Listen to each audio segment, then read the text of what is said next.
Okay. Hey everyone, GameHounds podcast. We are live. Sorry, we are later than even usual because Nick was at a kid's birthday party. Yes. Uh, I went to the birthday party of a friend's kid to support the friend. yeah. How Yeah. old was the kid? 6, Mm. 7, 5, You don't single even digit, know single digits. what was the number on the cake, Nick? I don't know, but it was a Sonic the Hedgehog cake. All right. Kid I don't, gets I don't, some credit remember. for the cool cake. We went there to catch up with our friends. I don't know. I don't think did you meet Natalie and Shirog at my wedding? I think Maybe, you were there on different days. probably. Chances are I was there on a different day. And I'm sorry I'm doing coffee. Because Nick was delayed, I made coffee on time early because I'm like, "Ah, I don't want to do a coffee break in the middle of the show." And so then I made coffee early and then Nick's like, I'm going to be 20 minutes late. So I drank all the coffee. So I probably shouldn't have another cup of coffee because it makes me jittery, but you know what? Life's too short. Um, So, we may have Andrew. He was working late last night, uh, Okay. so he didn't get back home until the wee hours of the morning. So, it may be that this is a case of it's just us this today. He's still sleeping. Well, he's not sleeping, but he did say he was appreciating the extra half hour that he had for, you know, sleeping in, or at least dragging around the apartment in a daze. So, we have so much to talk about. Holy crap. The one week when I had so many other stories online ready to go, and then was it yesterday or was it day before yesterday? Shit went down at Microsoft. Well, shit went down That at everybody. It went down at Sony. Then it went down at Microsoft. yeah, Again, Sony's like, hey, guess what? We're gonna do something that's gonna piss a lot of people off. And then Xbox is like, hold my beer. hold my beer. Yeah, pretty much, because none of the announcements are, in my opinion, good for gaming at all. But I will say, as a preview, I was right, partially right. I get full credit for the thing that actually happened being completely out of left field. But it's clear that my instincts about what was going to happen to Phil No. Spencer was absolutely right. Yes. And what was going to happen to Xbox was absolutely right. It just didn't go down that way. So So, we'll talk about it. yeah, we'll talk about that. In the chat, AC Wraith said that in Discord, Andrew was ranting over a news item. That was probably related to High Guard. We had talked about that last week, about just poor expectations for live service games. Because live service games suck. Although, Although, again, the news item that I have notes on, Pilion State of Gaming for 2026, you read that and you go, I get it. Yeah, going the live service route, it's like, yeah, that makes sense. all right. Turns out, So we'll talk about it. We'll yes, we'll talk talk about about it. that. We do have a couple of Oh, it reviews, was, he says, but no, it they're was going to over be Blue very Point. short. Very, very short. Yeah, we'll talk about Blue Point too. I also have things to say about Blue Point. There's a lot. I have a Okay. lot to say. All right. So I'll probably won't be talking much today. No. By the This is sound of it. my show. In fact, you know what? This is my show now. My show. And I'm going to start. You're a dick. Wait, no, we're going to start with the start, sir. We're going to start with Oh, the start. okay. So let's start the show. This podcast discusses video games, pop culture, and technology, and these podcasters have big, fat potty mouths. If you're younger than 18 or are easily offended, please stop this podcast now. Oh, and your mom said to take out the trash and do your homework.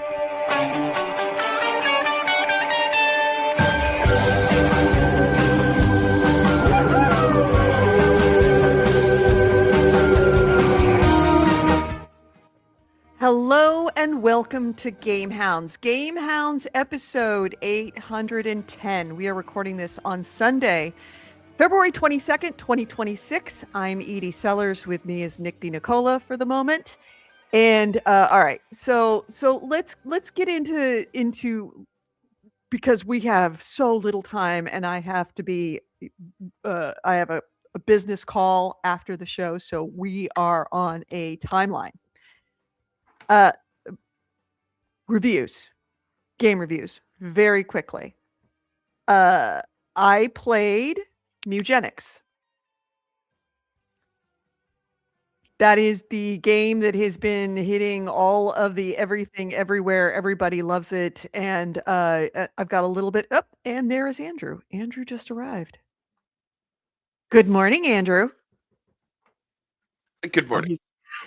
He's still asleep. He's dead. Oh yeah. Yeah, I had had a late- rough night. That sound. I just worked late and then ended up not going to bed right when I got home. So, Let me guess, you were playing something. no, I was just trying to unwind from. I worked at 12 yesterday, so I was at work till 3 a.m. It's not a big deal, but yeah, 3 hours to unwind and then go to bed.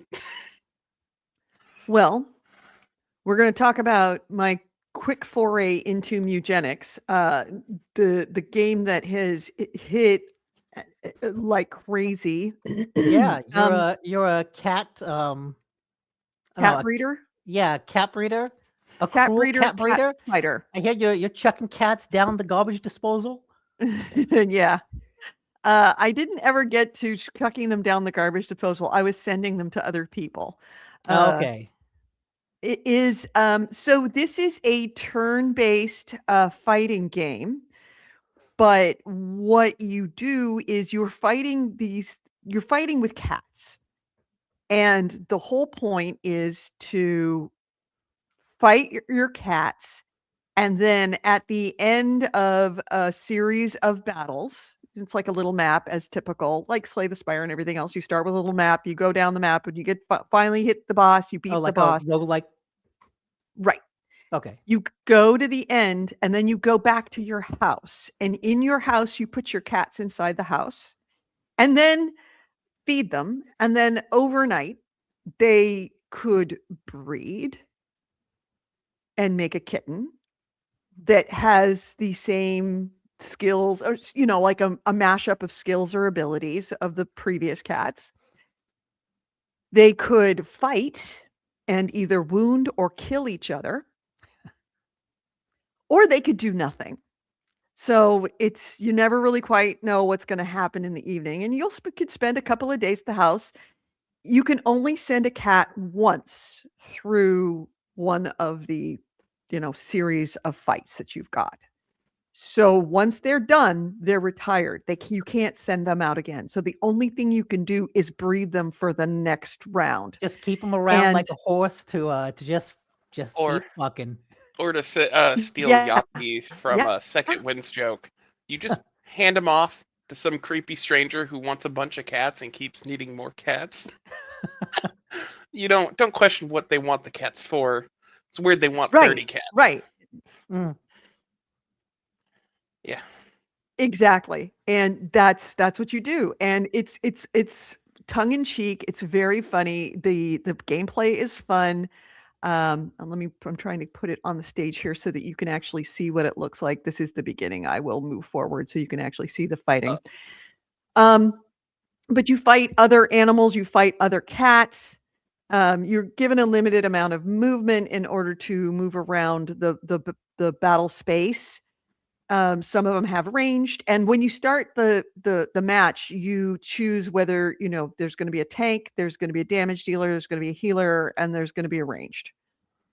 So you pick which cat you want to be in that group of 4, and it's your cats. You can't get if your cat goes down, your cat doesn't die unless it gets hit again. So when a cat Okay. goes down, you've got to protect that cat. Or let me see if I can get a group So of it's 4 D&D here. rules. Yeah. D&D rules, Down but not very out. much. Oh, and Killa in the chat says Mewgenics is my addiction. I've played 50 hours and only 14% through the game. That's a perfect Yeah. way I've- segue for me to mention I've that I heard that saw. it's long. Yeah. Mhm. Internal Yeah. reports was it took 300 hours for the creator to finish, and it Ooh. took one person internally 500 hours to get 100%. Wow. Like, so if you're worried about content, it's like $30, $27 on sale. So and you Yeah. get 10 hours. I've also heard that it kind of opens up mechanically slowly. So I know that at some point, because what other reviews have said is you can lock 2 cats in a room to get them to fuck, so that you are kind of purposely breeding cats with the traits that you want. Are you at that point yet, or are you just? I'm not at that point yet. No. They're just, hey, I don't know who's gonna fuck who. I don't know who's gonna kill who. The cats I get are just a hodgepodge of randomness. Yeah, I'm trying to see if I can find a in the house cats fucking thing. That's not a great sentence. Yeah. I don't like that sentence. I'm just trying to find a video of cats fucking. Yeah. There we go. Just- All right. So Where's the there's video of the house. there's the video of the house. Oh, and you will also have strays that come up to your house, so you can introduce new cats. Because of course, if you start with 2 cats, you can't really get 4 cats if 2 of them have been retired because they've already been through the fighting first. So an addiction is a good way to put it. This is easily a very addictive game, and I couldn't be happier, especially considering that this is Hey, Edie. Okay, Heads up. You're going a little robot. Oh, what Oh, the she's caught in a time dilation. She's going so slow. developers are Edie- 2 guys. Okay, 2 guys I want to okay. say in Santa Cruz. Go Can you- more than 1 million copies on Steam.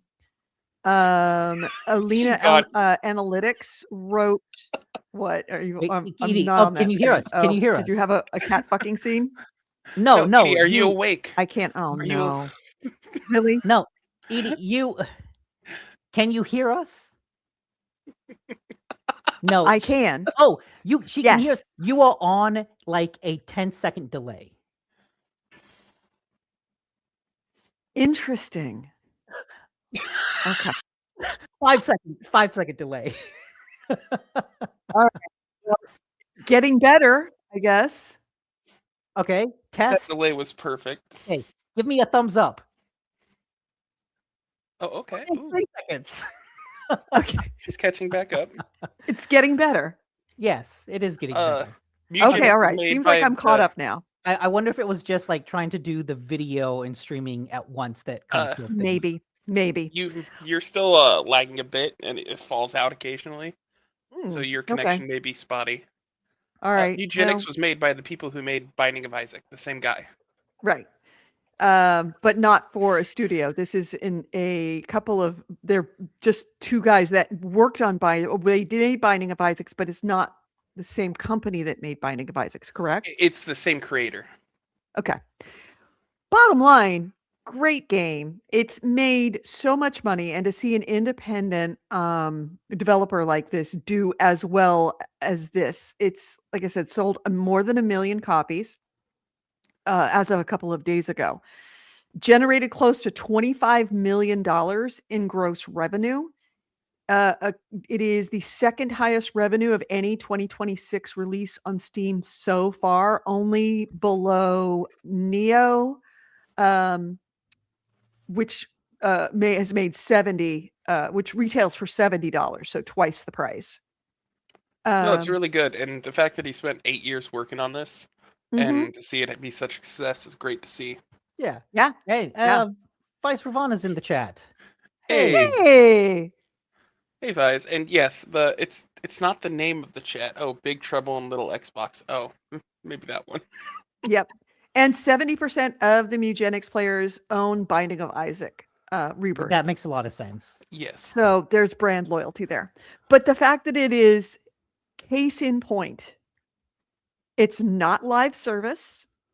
It's not a AAA, quadruple A title, and it's making tons of money, and everyone is talking about it, and rightfully so. It's a great game.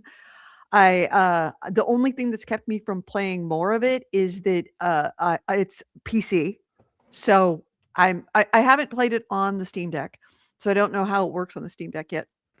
I was about to say, it's on that's the a PC, perfect game for the Steam Deck. it is a perfect game for the Steam Deck, assuming it's Steam Deck optimized, which is a chance. I saw the tail come across the screen.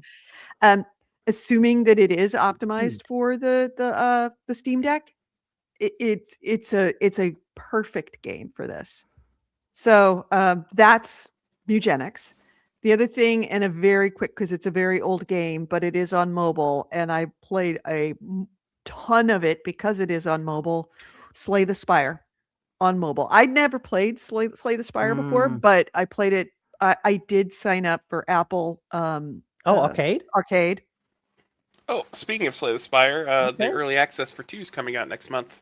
Yes, I saw that. And the fact that there was early access for 2 coming up, and I'm like, I really should play Slay the Spire. Chris started playing, and he's like, this is a great game. Yeah, I think it's your type of game.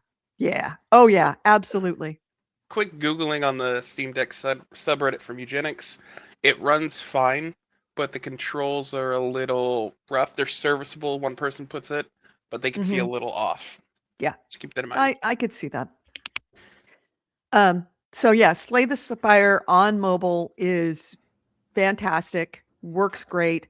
I think if I was going to complain about it on mobile for one thing, is that on Slay the Spire, you've got all the cards at the bottom of your screen. And you pick one up to look at it to decide if you're going to play it. And sometimes when you try to put it back down, it doesn't go down. And I have had really good runs where my guy has committed suicide. No. Because when I tried to put it back down, it didn't go back down. It played the card. It's very, very frustrating that way. And that's both on iPad and iPhone. I played it on both. Yeah, that mechanic does not do well. In fact, I wish that there was on mobile a button that says, cancel, so that I could actually go to the cancel button instead of having to go like, go away, and trying to do it in such a way that you don't mistakenly play it. So that was really frustrating. The best run I've had, I had a character who was unfucking stoppable and ended up committing suicide because of a misplaced card. And of course it's roguelike. So of course, once you commit suicide, that's it. Yeah. It's over. Just like that life. Sucks. No, that's bad. I'm sorry. Yeah. Yeah, no, I wanted to get into Slay the Spire. I fell off of it, but I need to go back to that game. Yeah, it's a great game, and I'm looking forward to seeing what they might be doing with Slay the Spire 2. I would hope that it's not more of the same. I'm hoping that they make some kind of changes to the mechanics to actually make it a true 2 instead of just more of the same. But it's a good game, and if you have Apple Arcade, it is free. Because I really didn't want to spend. It was $10 to buy it. Yeah. You got to pay for the arcade. Yeah, you got to pay for the arcade, but it's cheaper. Even if you just get it for 1 month and then cancel, it's actually cheaper to get a month of arcade than it is to actually buy Slay the Spire mobile. Sure, but if you're willing to buy Slay the Spire, I think it's worth just picking up. There's a lot of good stuff on Apple Arcade. I'm trying a lot of good stuff on Apple Arcade. There was one thing in particular, but I can find that later. But yeah, it's a good noodler time waster. All of a sudden you look down and you've been playing it for an hour and it's like, oh shit. Oh yeah, you got to be careful. That's something like picking up Balatro on your phone, where it's gonna all of a sudden the life right at you. It sucked the battery right out of your phone is what it does. All of a sudden you look up and you're like, I have 20% left on my phone. Fuck, it's 10 o'clock in the morning. So they have Civ 7 on Apple Arcade. How much? Civ 7. Oh, I thought you said 6, 7. I was like 6, 7. 6, 7. 7. Fuck. GameHounds coming in with a 6-7 like a month after it died. Oh no! Oh, It's, absolutely, absolutely. Now you're on our timeline. I have a 14-year-old girl in the house. It's not dead. I cannot say 6 or 7 in the house still. Well, okay, I said Civ 7, as in Civilization 7. Okay, good. Yes. Good. So that's my 2 reviews. So so now that we've done that, let's unless you guys want to do a super quick review of something. Yeah, I am continuing on my my what was it called? New Year's resolution. New Play Year's a new resolution, right. game. Mhm. I played a little game called Home Safety Hotline. And it's Oh, set in the yes. 90s, and it sort of has this whole old school 90s computer interface to it. Mhm. But it's kind of a simple puzzle game at its core. You play as like this person on a helpline, the home Mhm. safety hotline. And people call you and say, "Hey, I have this issue. What is it?" And you have a series of entries that you have to go read through and choose the correct one. Except that the entries begin as, "Oh, it's a spider. Oh, that sounds like you've got gophers. That sounds like cockroaches." And as you progress through the week, you unlock more that are, "Oh, that's a mirror nymph that will steal your identity. Oh, that's a tea sprite. They love hanging out in teacups. Oh, this is a toilet hob. Your They live in inflection not toilets." changing at all between it's a spider, it's a groundhog. Oh yeah, Oh, it's a well, mirror as you nymph. go through, you're It'll like, steal your identity. "Oh, it's black mold. That's really bad. You should take care of that. Oh, it's a fracture hob. These are little creatures that will live in the cracks of your house. Oh, a desk hob. They are pretty safe. You don't have to worry too much about desk hob. They love to clean. But if you acknowledge them, then they will turn into a boggart and probably kill you. So it's best that you just accept the fact that you have a little creature living in your desk who will clean for you, and don't acknowledge him if you see him." And as you go further and further, you unlock more entries, and so the people calling kind of start giving you more vague answers. And so it's really just a puzzle game of reading through these entries, and when someone calls you for help, sort of putting the pieces together of, okay, what thing are they talking about? And the writing is really good. There's a really understated creepiness to the whole thing, because this is all the game. There are no jump scares or anything like that. But you'll read about a false artifact. It's like, "Oh, what is a false artifact?" It's just an object that is not really an object.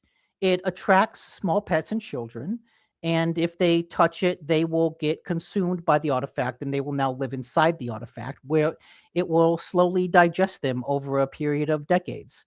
Um, once they've been taken by a false artifact, there's nothing you can do to take them out, and so it's best if you use a memory wisp to speed up the grieving process. And it's like, oh, Jesus. And so then when you get a call of someone going like, "Oh my God, my daughter's missing. She was here. She kept talking about something in her closet. My daughter's missing." You're like,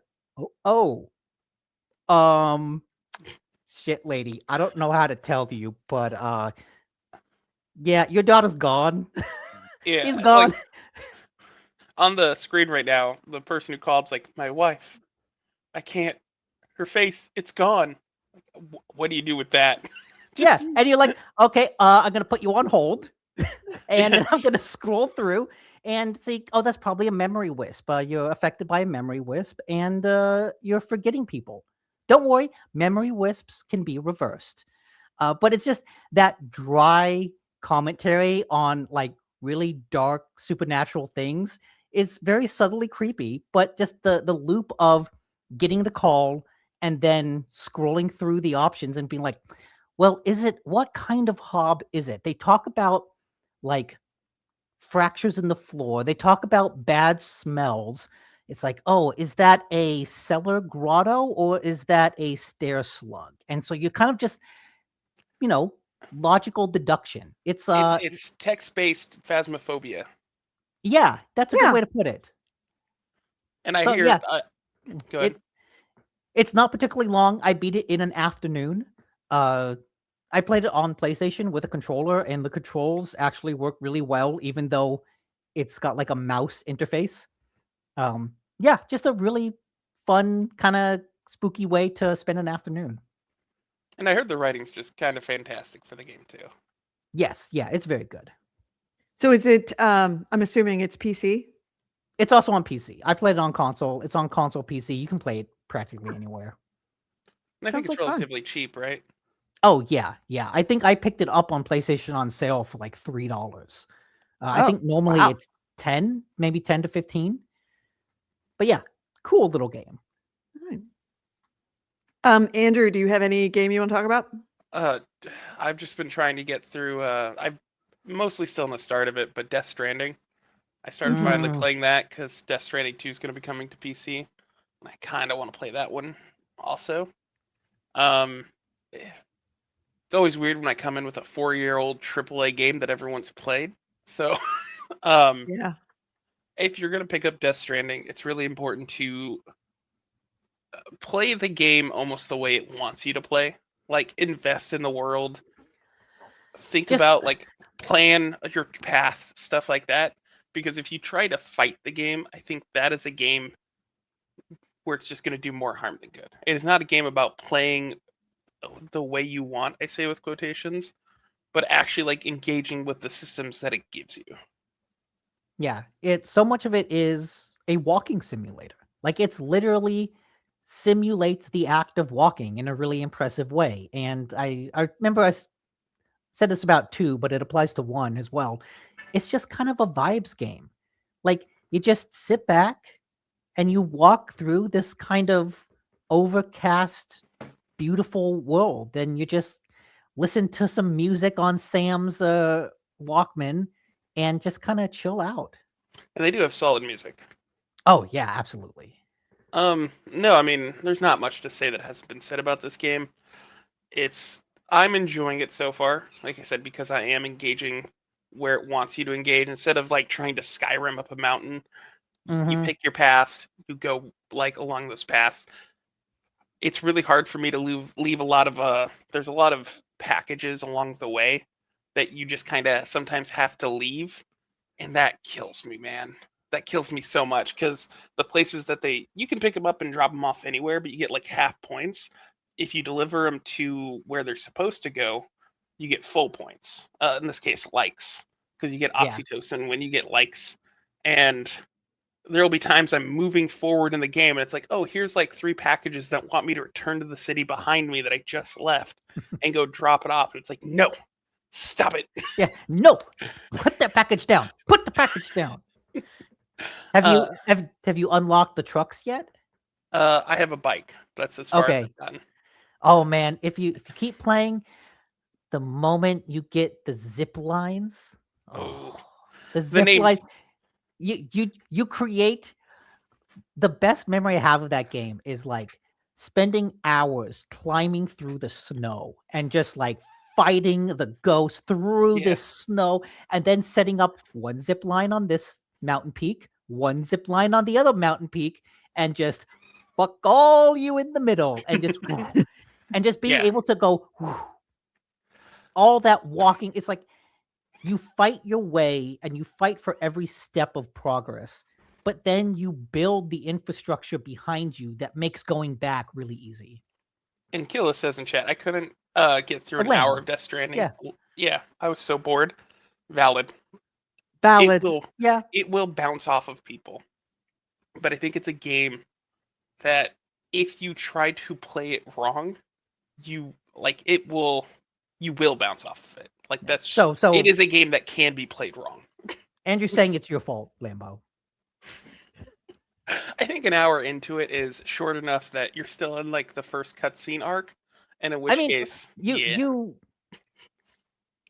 it throws you into the walking really quickly. And like if you I think an hour is fine because if you don't like walking around in the first hour, guess what? That's what you're doing for the rest of the game.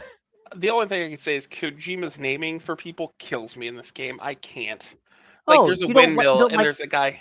Go ahead. you don't like Heartman or Dead Heart, Man yeah. or what are the other guys? The first place you get to is called his name's like Jason Baton, and that's because he is a way station.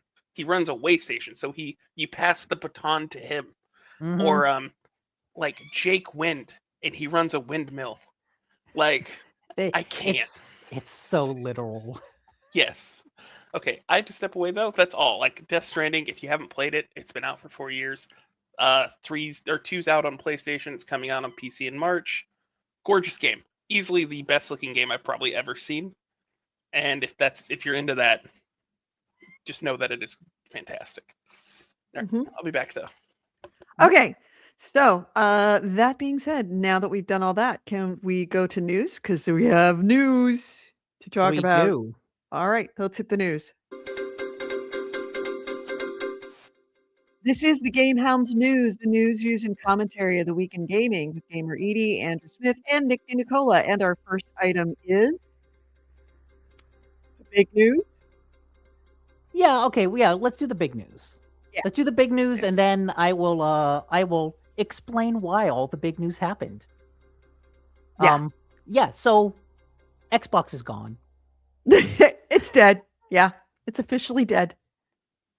It's but in fact, it was on Kotaku. They claimed it. They like February 28th, which is when I guess Asha Sharma takes over from Phil Spencer at Xbox. That's the official death of Xbox. So No, if we call her AI shill. AI shill. Yes. Okay, so if you somehow missed it on day before yesterday, 2 days ago, 3 days ago, whenever it was, just a couple days ago, it was announced that Phil Spencer was stepping down and quote unquote retiring from Xbox as CEO. Stepping down. From Xbox Gaming, and was being replaced by someone named Asha Sharma. Now, remember, AC Wraith, what was my prediction, and when did I make this prediction about Phil Spencer was going to lose his job and Sarah Bond was going to be the new head of Xbox Gaming? Well, I was partially right. Everybody expected Sarah Bond to be the next head of Xbox Gaming.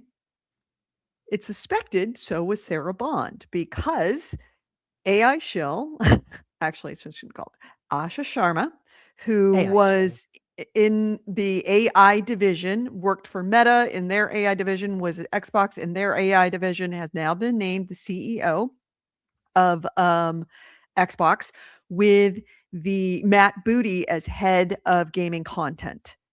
And Sarah Bond not promoted to anything. Sarah Bond has since left the company. Left. And it's important to look at the exact timeline because Phil announced his retirement on Friday and said, I'm leaving Monday. Sarah Bond gone on Friday. Mm-hmm. Also, Phil Spencer sent out a very nice email saying goodbye. Oh, I've had such a good memories of Microsoft. Matt Booty had a whole, no, not Matt Booty. Sad Nutella had a whole email about, oh, I love working with Phil. I respect him so much. And the AI shill had a big old email about, I'm so happy to come and take over Xbox. Sarah Bond didn't have any email. No. She eventually did release a statement, but no. No corporal approved goodbye. Mm-mm. Mm-mm. So this is basically Sad Nutella coming in and kicking out Phil and Sarah. Mm-hmm. And I suspect, given that he installed someone who used to work at Core AI, a group within Microsoft whose goal was implement AI across Microsoft, that the AI pilled Sad Nutella wants more AI in Xbox. Phil and Sarah were like, no, that's not, don't do this. don't do this, man. And he's like, well, fine, fuck you. Yeah, you're out. So that happened. And episode 796, with the prediction, Maynard says Spencer will leave within the next 2 years. Edie says within 18 months. So that was like end of last year. And then in 807, which was just 3 episodes ago, Edie predicts Phil Spencer will lose his job. Sarah Bond will take over, axing everything but Activision and Bethesda. Then Bobby Kotick will be named the new head. I mean, the AI shill might axe everything but Activision and Blizzard. Mm-hmm.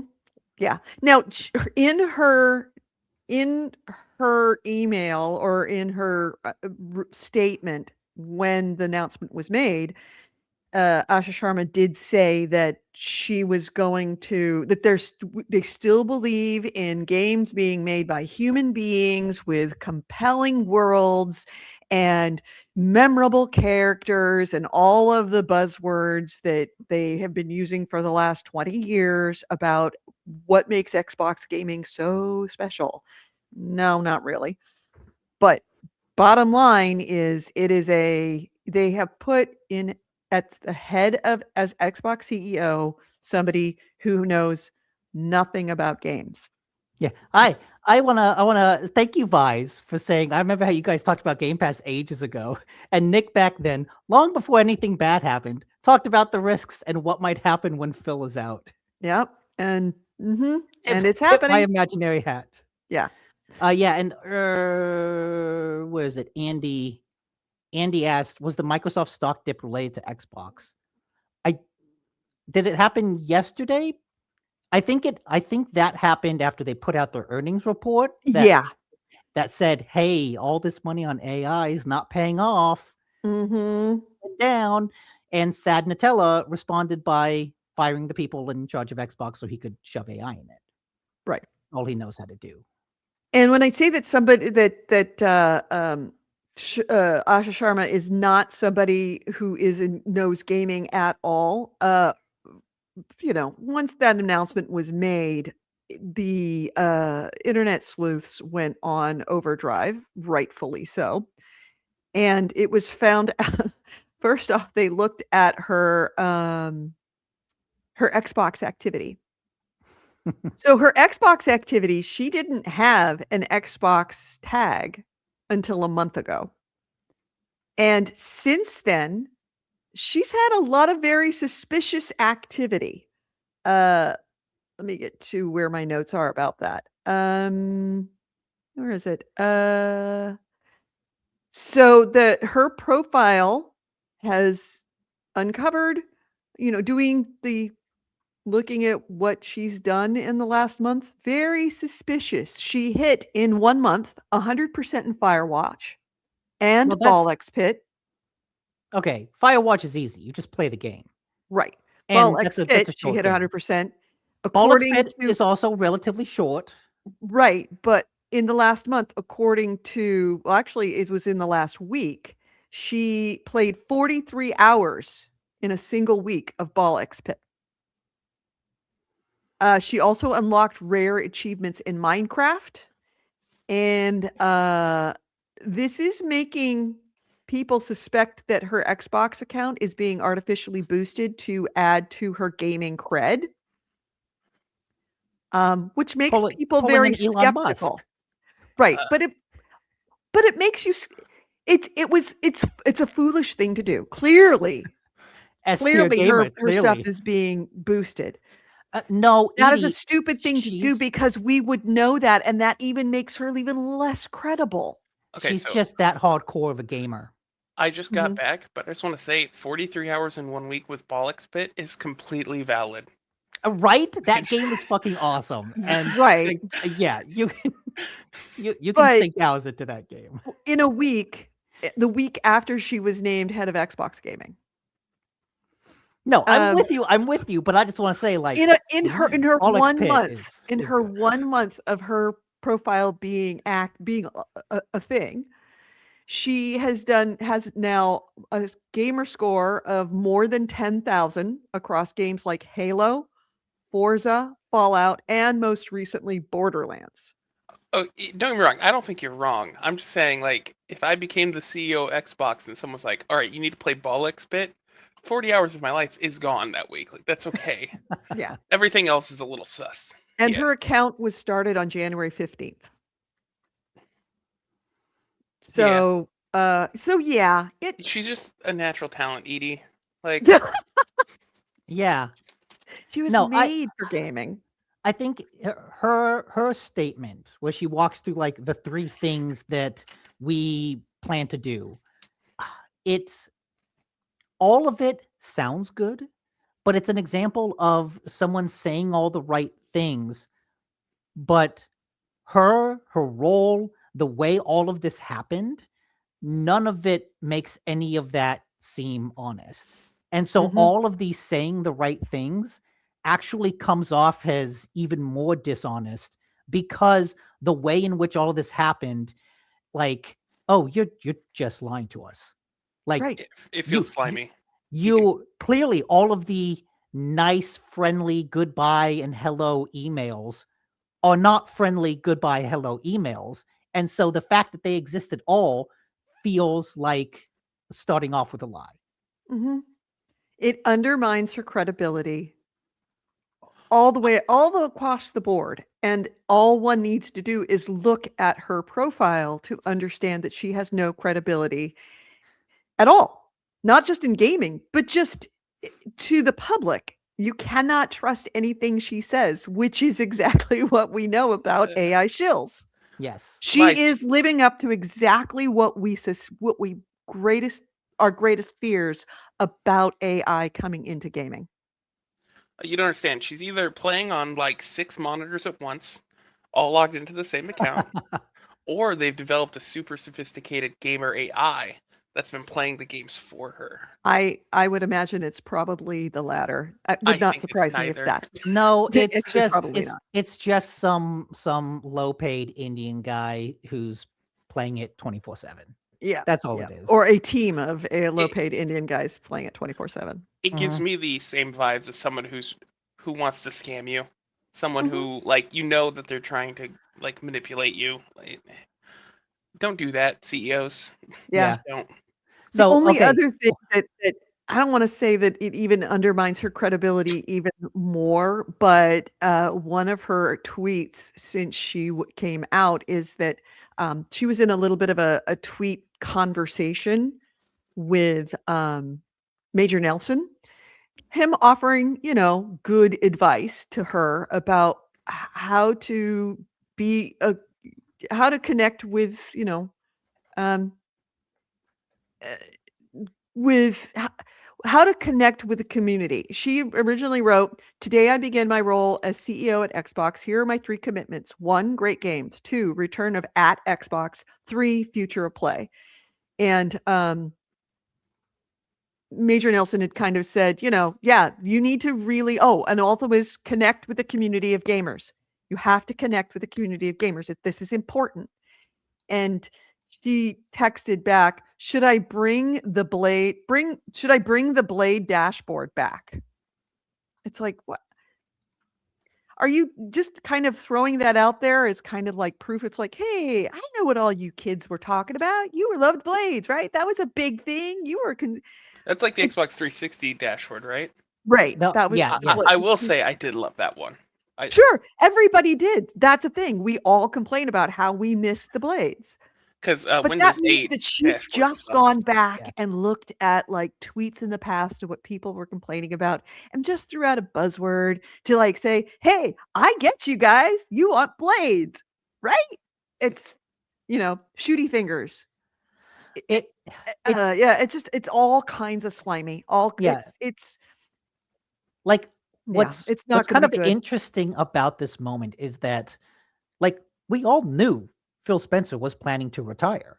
That's not new. That's not surprising or shocking. It's all in the how.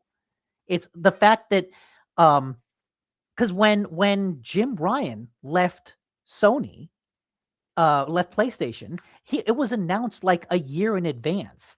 Mhm. And this is like if they wanted to make it feel like an actual transition, you say I'm leaving. Here's the next person that's coming on. You can still fuck over Sarah Bond and she retire and she just leaves because she's getting passed over. But it's the you say, I'm leaving, here's the next person coming on, and this will happen in 6 months. Something like that. But it's you're out now, this other person is in now. That's just how it is. That's not a retirement. That's firing. There is no way to sell that. And if I were her, I wouldn't say a goddamn thing. Don't get in front of a camera at all. Do not give any interviews because no one likes you. You're entering into a job where you are singularly despised. Well, I mean, outside of just, you're not wrong, especially when you consider, like, despite the position that Xbox is in, maybe you guys talked about this, why I stepped away, but 1 second. Uh-oh. Sorry about that. Okay. Phil Spencer, for better or worse, was a gamer. He's been front-facing on Xbox since I remember back in the Xbox 360 days. In fact, when I really miss old Xbox 360 days because there was like an emphasis on community before we had like Twitch and stuff, and that's how I met GameHounds back then. But I remember him being on like videos and stuff on the Xbox dashboard at like cons and stuff like that, talking. So like that whole experience has been kind of marked by Phil Spencer, and he's almost reached nostalgic levels at this point, despite where we're at now.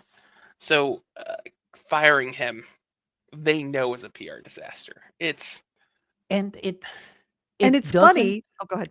Oh, it speaks volumes about what Microsoft wants from Xbox, because so much of what Xbox has done lately with kind of abandoning the consoles, making things go multi-platform, that all feels like it was driven by Microsoft. We had talked about this before, that Microsoft is putting more pressure on Xbox to make money, right?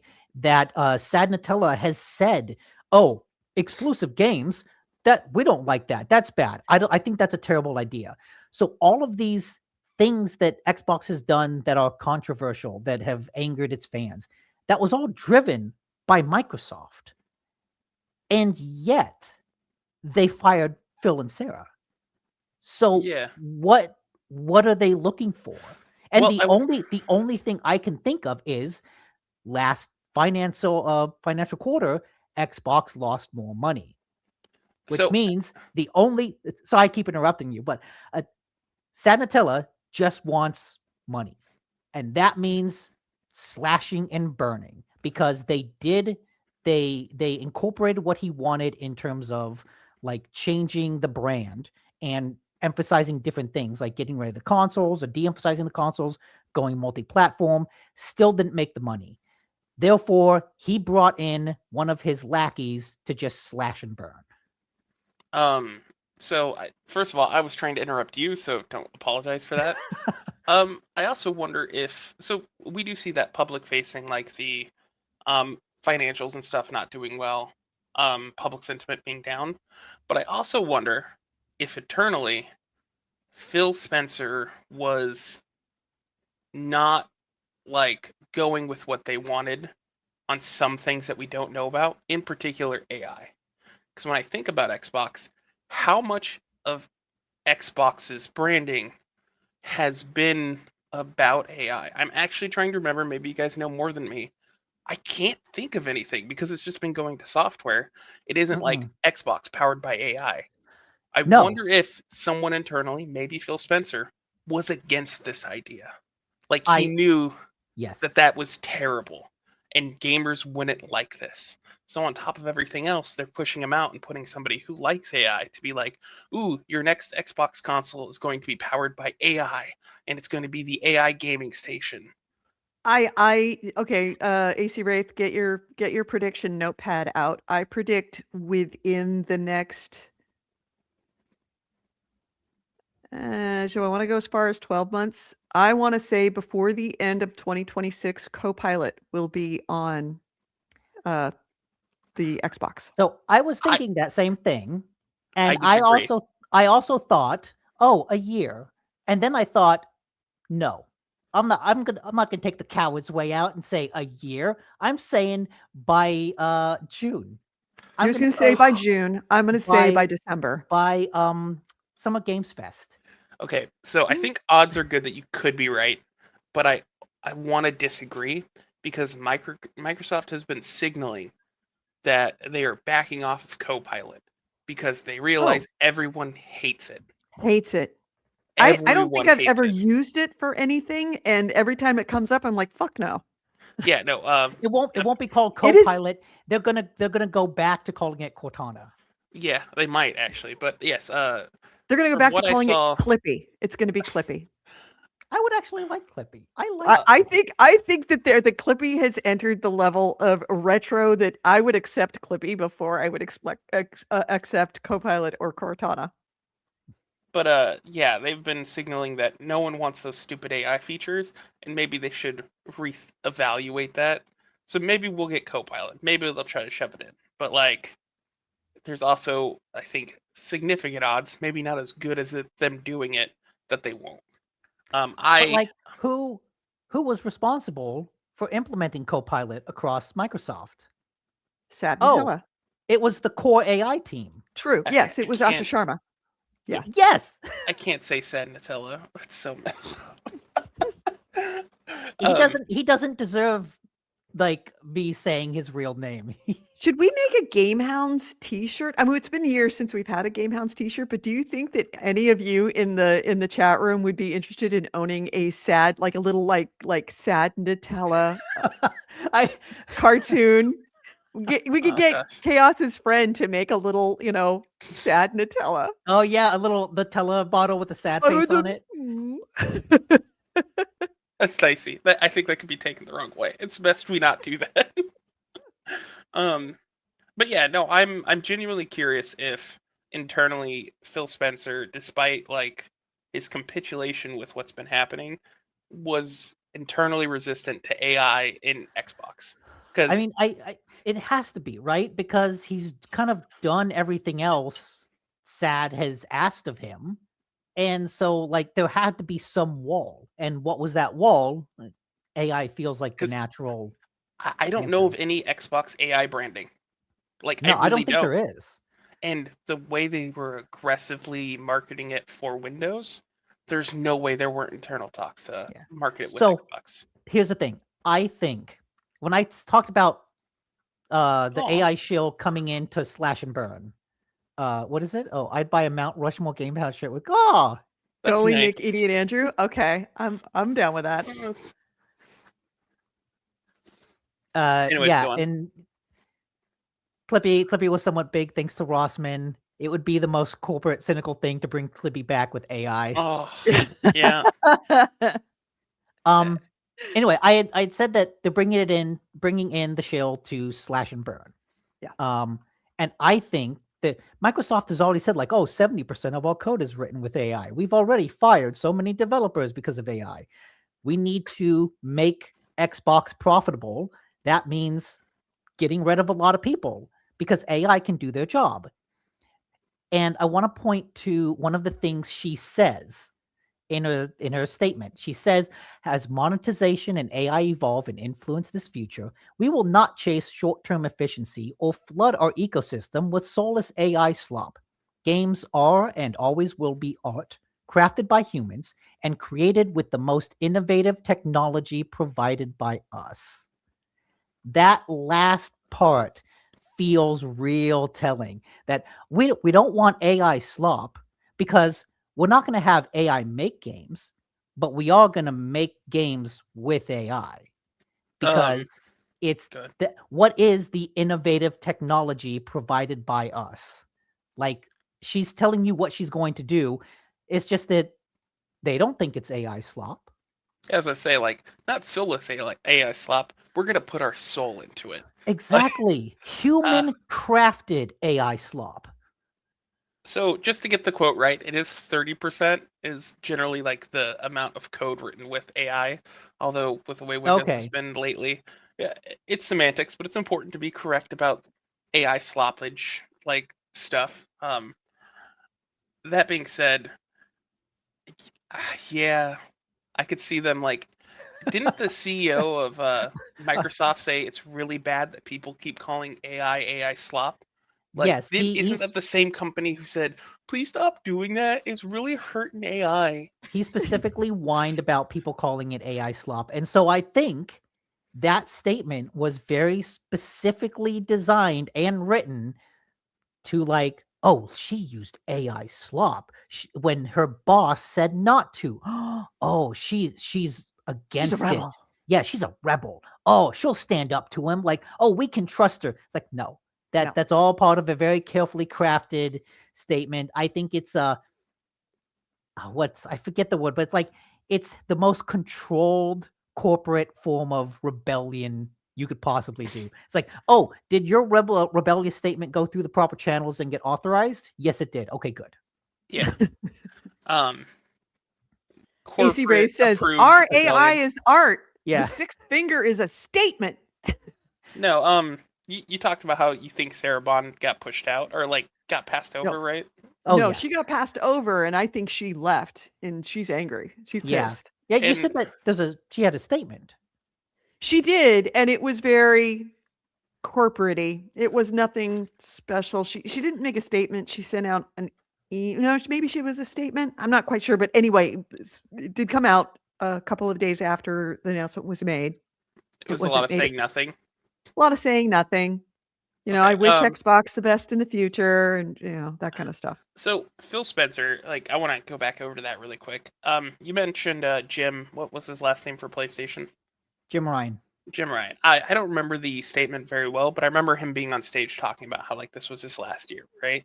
Yeah. And how he's like, I loved this company, but I want to spend time with family, and it's like I'm losing just too much time here, and it's finally time to move on. You contrast that statement with Phil Spencer's, who's always been like, I love Xbox. Some of my greatest moments was like some of the business moves I made, getting certain companies on our side, stuff like that. And he has a lot to say about his job. Phil Spencer has in the past. The fact that his going away email speech was just, it looked like it got ran through ChatGPT to make it as corporate as possible. I would 100% told them, I would imagine they'd be like, hey, you're going to retire early. And we'll give you a lot of money to train the next person coming in. Because he mentions that he's going to be there to like pass the torch for 6 months or something like that. I'm assuming they gave him a lot of money to do that. And they told him it's time to go. You can retire, you can be fired. Yeah. I'm go ahead. And you had mentioned that this was a PR nightmare. And it's kind of funny that Phil Spencer came on as a fix for the previous PR nightmare that was Matrick. Don Matrick. He came on, and it's like everybody celebrated because not only was Don Matrick was gone, was that they were putting a real game-oriented person at the head of Xbox. This is going to be a new time for Xbox. It's going to be great for Xbox, and it was. It was. Don Matrick was such a tool. Right, Don Matrick was a corporate horrible. It's amazing that man even gets hired by anybody. I thought you were going to say a different word. Instead of horrible. I thought that was going somewhere else. He's that too. But Phil Spencer was brought on to fix a PR nightmare that was the previous CEO. And now he's being moved out by another PR nightmare that's coming in to replace him. It's kind of a bookend on his career. I don't want to defend my millionaire daddies or anything wait, like you that. didn't do the quack. You didn't do the quack. Yeah, Bitter says you mentioned Don Matrick's name without doing the quack. Okay, all right. Don fucking Matrick, you're fucking out of here. Welcome to Xbox. Go fuck yourself. Yeah, not to, like I said, I'll say it again, even though it's so cringe. My multimillionaire Xbox daddy, not to defend him, I feel like he had a rough deal these last 2 years, the last 3 years. Yeah. I think Bill? Yeah. They definitely getting a lot of internal pressure to all as well. Bitter says all is well. Good. I'm glad to know that the world was put back into the state it needed to be. Yeah. Fuck Konami. Yeah, fuck Konami. This does not seem like his fault. And maybe some of it is. I think the Game Pass pushing was his. I feel like Oh, Game Pass that absolutely isn't was. that's in line with his business philosophy over the years about like collecting studios, getting good talent, and putting that on Xbox. I think everything we've seen since them starting to go multi-platform hasn't really been his decision. Mm-mm. No, And I think that his resistance to bringing on AI to Xbox, because I think he was kind of the last line of defense to keep Xbox from having things like Copilot. I think that whoa, I just lost my train of thought. Oh, I think that that is the reason why they gave that unrealistic profit goal for them of something like 30% profitability this Yeah. year. That was never no way. I mean, the writing was on the wall when they put that one out. I think that they put that on there because they were like, okay, motherfucker, you're not going to let AI on you're not going to, get with the AI program for Microsoft. All right, make 30% and you can keep your job. I wonder if it was Smarty pants. in an effort to, hey, the only way you can get to 30% is by firing people and put AI into your stuff. Like, yeah. I want to make it very clear that the AI talk about Phil Spencer is all just speculation. Yes. Like we have it no is. sources for that. It is just rampant speculation. But I will say It's that, it's a it's little bit of inside earned information, speculation. I mean, it hasn't come out of the email that went out to employees, but I can say authoritatively that I didn't read it, don't know anything about the details, but I do know that in her announcement, in her email out to the employees of Xbox Gaming, that she did mention that they are working on a new next console. Yeah, I mean that's always been in the works, but Not but coming. basically, It's not coming. I It's said not it. coming. It's No. not gonna. Nope. I 100% think there'll be a console, but it's Nope. going to be a Steam machine. It's going to be a PC. They've said it as much that they're working on. That's what they want. But they'll shut down Xbox before it gets to that point. You think so? Anyways, should yeah. we move on? Oh no, because I want to say, like, I think Phil was kind of handed. You talked about him being bookended by these PR nightmares. He was kind of handed a house on fire and did his best to put it out, because he had mentioned before losing the console war to the PlayStation 4, the Xbox One. That was the worst time to lose that war, because during that period, that's when people started amassing the digital collections. And by allowing PS4 to get a foothold, all my games are on the PlayStation marketplace. Like, that is the digital ecosystem that I'm most invested in. And so that makes it really hard to switch. It's not like in like 360 era where you kind of reset each console generation. People invested in that ecosystem, and trying to pull them off of it was impossible. So he was already handed not just a PR disaster, but also like a cultural turning point that Xbox just kind of lost the overall culture war. And I still think Game Pass is not the answer, but it was at least something different, right? Right. It was something ambitious. It was like, okay, we can't compete in that same way, so let's do something else. And I think if Microsoft just went full publisher, I don't think that's necessarily a bad thing, except for the fact that, what I can get into later, the economics of that are absolutely god awful. So that's probably why they don't want to do that. Especially since they own Activision. Well, no, in terms of publishers, like, Activision is doing well, but it sucks out there for video game publishers. Like, right. it sucks to develop single player, big budget, story driven games. All the stuff that we play, that shit sucks. That is all financially, like, unviable. So I can see Microsoft wanting, or Xbox wanting to be a platform, because at least there's some money in that. But they lost that war. They lost the draw of the platforms, and there's kind of nothing that they were able to do to get that back. I'm curious about the economics of this, but if they released Game Pass on Steam, they'd have to probably mark it up. But if they released Game Pass on Steam so that you could buy it and then play all of your games on Steam that you would play on the Xbox Game Pass, I think that would go nuts. I think there would be so many more adopters for Game Pass. I'm However, trying to like, think how that would work. They would sell Game Pass on Steam so that you Yeah. could play. So it would be a platform on the platform. Kind of. I mean, already if you load up an Xbox game, it loads up with like the Xbox store or Play, whatever. So like that wouldn't be the problem. But EA Play, for instance, you can buy that on Steam, and you can download all of the EA Play games that are on Steam directly to like your Steam library. Steam would want 30%, of course. That's their cut, and Xbox takes their 30%. So I'm not sure exactly the economics of if that would be financially viable for them.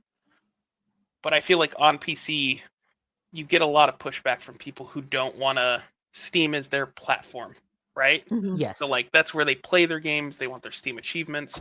If they could somehow work out a deal with Game Pass to bring that to Steam, I think it would pop off. Maybe. Although, and That's an opinion. I can get into it a little bit. Like game industry having trouble growing. One of the big pieces of advice that came from the article about like where is growth in the industry? Everything is stalling. How can you get off of it? Direct to customer, because those platforms take a lot of money. So if you're a publisher, don't publish on a platform. Like that was one of the major pieces of advice is, yeah, Steam, PlayStation, they take a lot of money. Fuck those guys. I think that only works with very specific games. For instance, I don't know if you guys know what Hytale is. Yes, I know. I've heard of it. That's a game that's in early access now, and that's off like any platform. You can just buy it from the site, mostly because they don't want people leaving shitty reviews for it on Steam. But that's a game that it has Minecraft adjacent, so you could do that off stream. Mhm. Any type of indie or smaller game, I think you would struggle. I mean, itch.io has their own platform, which is known for like smaller indie titles, but any kind of AA release kind of has to go on Steam if you want to be in the PC market. Mewgenics would not have sold $25 million worth of games. Copies, yeah. Yeah. Without Steam. Nobody would have found it. Yeah. Anyway. I mean, now they could probably take it off Steam and put it locally, and people would go, and using Steam as kind of like the jumping off point for it so that it could get name recognition and get a buzz around it. But when you're making that much money, Well, why? We'll get Why into take it it off? later. We'll get into it later. I've realized Steam is not as big as you think it is. Well, do we want to just move on to that? Because we can. Yeah. Let's Okay. talk about the Epilon release and the annual State of Gaming review, because that lends, considering that we're talking about the history or the future of Xbox, which ultimately is a future of gaming, a very large section of gaming, and will probably affect other developers or other publishers. Let's talk about this gaming review that you say is so prescient. Okay, let me. This was that thing that you linked the other day, right? Yes. Okay. Yeah. And I tried to read it. Unfortunately, I was on an iPad and I was on the iPhone and I can't really read it on an iPhone. So it is a very long PowerPoint presentation, but apparently it is kind of mind-blowing. I simply forgot. Here's the thing. It says a lot of what you think. Like it kind of puts into graphs and into words a lot of the troubles of the industry that you expect.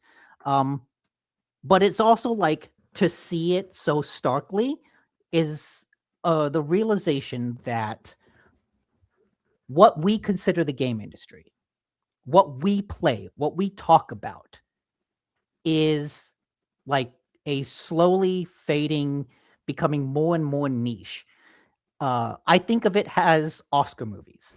You look at all of the movies get nominated for an Oscar, 7 of the 10 Best Picture nominees, people go, the fuck is that? I haven't heard of that movie. What Oscar bait is that? Mm-hmm. That's basically the Game Awards. Even though the Game Awards are bigger than the Oscars, and look, more people probably played Expedition 33 than who watched Anora. But Expedition 33 and Anora are like the same pieces of a larger whole. They are niche games for a niche audience in parts of a larger whole. Okay. Oh my God, Kat, I'm trying to talk and you're all over me. Okay.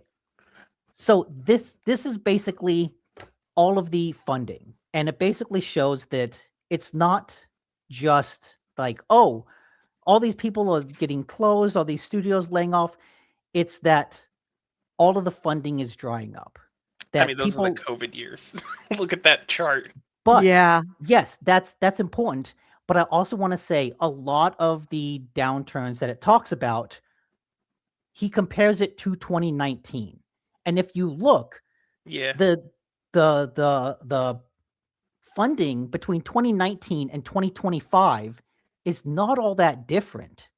So you have 5 years of mega inflation, but funding is static. So that means it went down in total. Like, ignore the COVID years and it still isn't good. Yeah. So for anyone listening on the podcast, what we're looking at is a graph of worldwide VC and private equity funding in the video game content development studios and publishers by quarter. And it is a massive spike between 2021 and 2020, I would say 3-ish. But really, the overall amount of deals being made, although the amount of money has increased, the number of deals that have been made are about the same. And that would make sense given what we're talking about inflation. I'm assuming that they haven't, adjusted for inflation. It actually means that if you looked at, in 2016 or 2017, the second quarter of 2017, there was an investment of about 20 About 0.2 billion. 0.2 billion. Yeah. So that would be 200 million. 100 million. Right. Thank you. That it's only about that now in the fourth quarter of 2025. Yeah. For that same amount. Average. It's just a little bit more than that. So we're looking at not real on average. We're not looking at a huge amount of extra funding. And if I'm assuming this, like I said, it's not adjusted for inflation, that would mean that this has gone down as far as overall funding for games. Okay, so I'm looking at this chart. Oh, okay. You want me to bring that back? Yeah. So quickly, obviously we see the COVID era, right? As we hit the peaks here, and it drops off pretty substantial. There is another early stage deal count, and I don't know if that's just a right after between looks like 2023. There's a big spike in early stage development again, even though we have a substantial fall off of deal counts, and that might have led to a lot of all the studio closings, canceled projects that we've been seeing. Yeah. If I'm reading this correctly. If you also look at what looks like the end of 2024, there's a lot of pre-seed money. And then naturally, so at the beginning of 2025, there's less pre-seed money, but a lot of early stage development because pre-seed leads to early stage. So that makes sense. But yeah, you're right that the downturn is from things that got the early stage, that got the pre-seed, and were then canceled. Yeah. And I think if you think about the economics of the last 3 years and how AI falls into this chart, how our administration falls into this chart, after COVID, we were having kind of a downturn from all of the free money that we were getting, essentially. Not us, but loans and stuff. And then we had a fall in the economy, and it was slowly building back up, which you can kind of see in the early stage like deals, and then something happened in 2024. I'm not sure exactly what that really fucked with the market. And I want to say AI hasn't turned out to be the thing that people thought it was, and we're really No. starting to feel that this year and like the end of last year. And if you look at that chart, I feel like it says that too. Like, when was ChatGPT announced? I thought it was like 2022, 2023. Yeah, I think it was around there. That was like peak speculation market. I mean, it's still peak speculation market, but I mean, that's when the hype started with Chat GPT 3.0 or 3.5. I feel like this, with public sentiment and financial sentiment for AI and such, graphics cards, the gaming market, this chart follows all of those trends kind of perfectly. Mm-hmm. And I think that's why we're kind of even now in more of a downturn. Plus, companies might not be investing in games and into that AI market itself rather than like anything towards developing games. Does that make Right. sense? Yeah, it Yeah. does. And the caption on this is it says, but despite 3 straight years of industry growth, a new record high for revenues, and a smattering of new hits each year, private funding for game makers fell another 55% in 2025 compared to 2024. And you can absolutely see that in the growth in the or in the graph, that from 2024 to 2025, there was a significant decrease in the amount of funding to games, despite the fact that games are making more money than they ever have. Yeah. I'm wondering So if AI speculation is sucking that money. Like, I think that I that's exactly what it is. I think that there's, Yeah. money is a finite resource, and if somebody is being asked, "Hey, do you want to fund an AI startup, or do you want to fund a game?" They're going to fund an AI startup. Now, in and 2022 and 2021 and 2022, everybody was funding games because games were making money hand over fist. It yeah, was so it was an easy, like instant cash. It was an ATM machine back then. Now it's not the ATM machine. The ATM machine is, in theory, AI, but the AI has not actually delivered on any of the promises, and I don't think it will.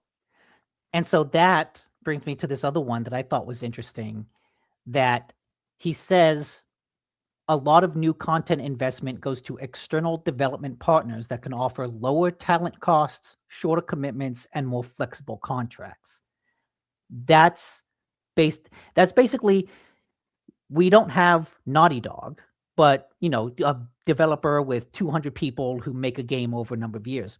You have Silk Songs, like, oh, the core team of 3 people and then a bunch of contractors. You Mhm. have Expedition 33, right? It has like a 30-person development team and then a bunch of contractors. I think it was 55, and they said they outsourced a lot of Yeah. things.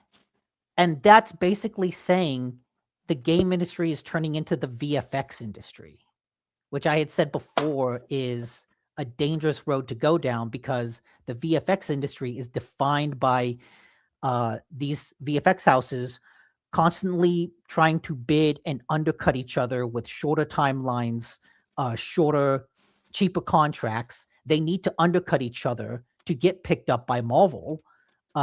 And then they deliver VFX really rushed. And that's what kind of leads to people going, oh, these VFX look bad. Well, because the developers don't have time to work on it. And if the gaming industry goes that route with these external developers constantly trying to undercut each other, then that will only impact the games. Right. Right. Yeah, it's all going to be gig work and hired mercenaries just trying to get stuff out as fast as possible. And when you're talking about contractors like that, because they're undercutting each other, because they're trying to bid low and therefore do things very quickly, they're going to be relying more and more on AI to help them code Yeah. and doing less quality check of those codes. You're going to have AI make sloppy code. And it needs a human being to come in afterwards to kind of clean up after the fact. You're going to have fewer people that are going to come back and clean up after the fact because Yeah. people cost money. Yes. AI does it. So I'm looking at your next Well, slide with yes. China. The next one is about, because what this also gets into is so much of the issues facing the gaming industry are really the American gaming industry. China is fucking I would exploding. say Western gaming industry, Sure, Western. just But to like lope in if like you EU. no, I think like in Europe things are still doing okay. But it's in the US that things are really shrinking. And here I want to compare specifically 2019 to 2025, pre-pandemic to now. And overall, the global growth is about the same total, but China is a much bigger part. China went from $1.5 billion spent in gaming in 2019 to 3.7. It's almost half. So That's all one territory. I think it's very easy for us to, like, in the context of gaming, we usually talk about PC and console. That's small beans. That is Yes. becoming small beans. And you look at this is about mobile as well. And Yes. that is the Chinese market. Like, that is huge. And not to Let's mention, see. like, in China, PC gaming is also on the rise. You consider stuff like Wukong and the numbers that got when it launched, right? Like, Yeah. we're talking like Where is this it? There's a whole thing. No, that's iGaming. 2 to 3 million people for Wukong when that came out on Steam. One of the like largest games to launch on the platform. And most of that was the Chinese player base. You can't look at that when you're developing a game and be like, well, we can ignore that segment. That is too large. I'm stepping away, but I'm still listening. Okay.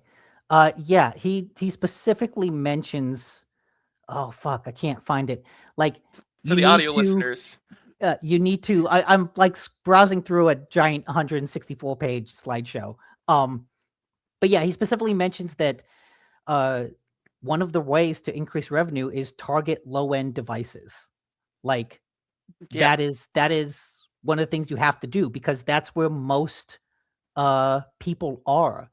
Fuck, where is it? This seems so basic to me, but when you consider like how games are optimized nowadays for like PC and how shit it's been, because the assumption is that hardware will just keep up. But the fact is, even if hardware keeps up, most people have lower, and I say with quotations, lower end systems. And it really should be optimized towards that. Yes. You would do better, but they don't want to spend the money on the I can't find optimization. that. Yeah, and I think so. To the more existential questions, like you have everyone shrinking, but there's also just less people playing games. Like the audience for this industry is shrinking. It has shrunk from the COVID highs, but it's also shrunk from 2019. And that's an important point of like when gaming was on the rise compared to those pre-pandemic years, less people say that they're gaming, and less people have said that even if they do game, they're spending less time. And this is happening all over the world. And I did say things are okay in other countries. Down less than in the US, but still, like down in Italy, grew in the UK, down in France, or kind of flatlined in France. Germany is up, but like it's kind of a stagnating industry. And So that creates like a death spiral. I wonder Where how much it- of that has to do with the economy, in that So people there's- have less time because they have less, well, A, they have less money to spend on games, but B, they have less time because they're working more. Because so it's not just it's that. hurting. It's that he argues that gaming has lost the war for attention. That basically Ooh, so yeah. many other things in the world have been gamified that interactive entertainment is still really popular, but people get that interactive entertainment from other things like social video, creator pornography, interacting with OnlyFans people, AI assistants, whether that be like talking with someone, chatbots, creating art with AI, again, porn with AI, trading crypto and meme coins, So good he said it betting. twice. It's both. It's an increased accessibility to real porn stars, and then the ability to create fake porn stars. There's betting on crypto. There's betting on prediction markets. There's sports betting, which has exploded. And then there's the rise of iGaming and iCasinos, which are basically real money online gaming. So instead of pulling a slot machine and like winning tokens, you're pulling a digital slot machine and winning real money. But all of these things are basically gamified entertainment, and they're eating into video games because the people most likely to embrace all of these things are men 18 to 34. And those are also the people most likely to play video games on a PC or console. So all you have these other gamified aspects of society targeting the same demographic and naturally eating into that demographic. I'm looking at that graph at all 55, and I'm beginning to realize what a unicorn I truly am. Funny enough, like DVD, I have met a lot of women over 55 who play that game. Like, disproportionate to what this graph says. I'm throwing that out there. Go. For which game? Which game? Dead by Daylight. Oh, Hmm. yeah, I can see that. Okay, so maybe there's more to this that you want to discuss before I get into. Okay, this is Go nuts. a very Just go. personal take Okay. and it's very political, but Okay. I reject the premise of what's happening here, and that Okay, is the war for attention. no, the capitalistic growth of the gaming industry and its natural peak saturation. The idea that we keep needing to grow the gaming industry year over year, like all things with that, is inherently the problem. Because it leads to the fact that we're making less games because the games that do get made have to be sellers. They have to be appealable to everyone. It means that companies are going to prioritize shuttering studios rather than trying to build smaller, profitable games, because that's not going to. If your company makes $10 million profit, that's good. If you cover your revenue and make $10 million profit on a smaller game, that should be fantastic. But that doesn't show up on your 2.5 billion profit margin. That's a drop in the well. Mm-hmm. And the more and more we need the big numbers, the more we're going to need live service games that make $1 billion a year. The more like indies are always going to kind of exist because you're going to have talented, passionate people making smaller projects. But getting funding to make those AA games and stuff that don't sell gangbusters are going to continue to shrink. And So- AC Ray says infinite growth is a lie. Also, and I don't know if he talks about this because I didn't go through the whole slideshow, is we are in a population shrink and have been for quite a few years. Like for the last 15 years, certainly in Western countries, westernized countries, we're seeing a drop in the birth rate and have seen a drop in the birth rate right about the amount that is those 18 to 24-year-olds.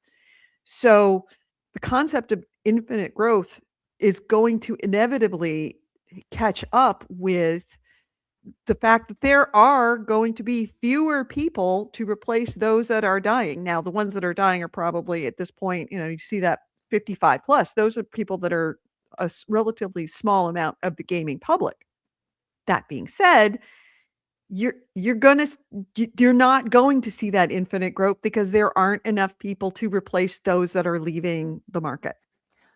So yes, And and aging I out I and aging switched. out of the market, because remember, it's not just dying, it's also hitting a certain point in your age where you're no longer gaming. And 18 to 24-year-olds have a lot more free time to be able to do gaming than, say, a 35 to 45-year-old or even Yeah, a 30-year-old. You're good at a certain point, you're going to stop gaming. So they're dying as far as the gaming industry is concerned at a much lower age than what you see of actual physical death.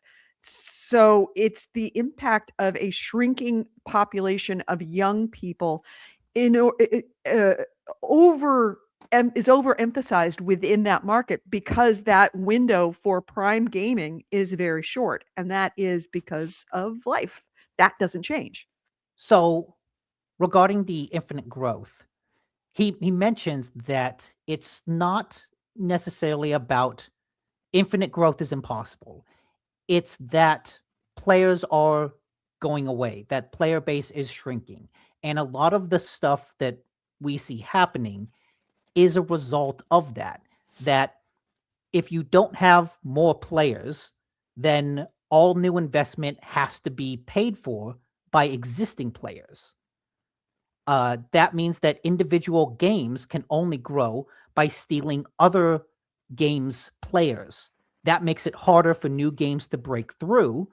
And that means that the network effect of all games and gaming platforms are impaired, which in turn impairs the satisfaction and spending rates of all players.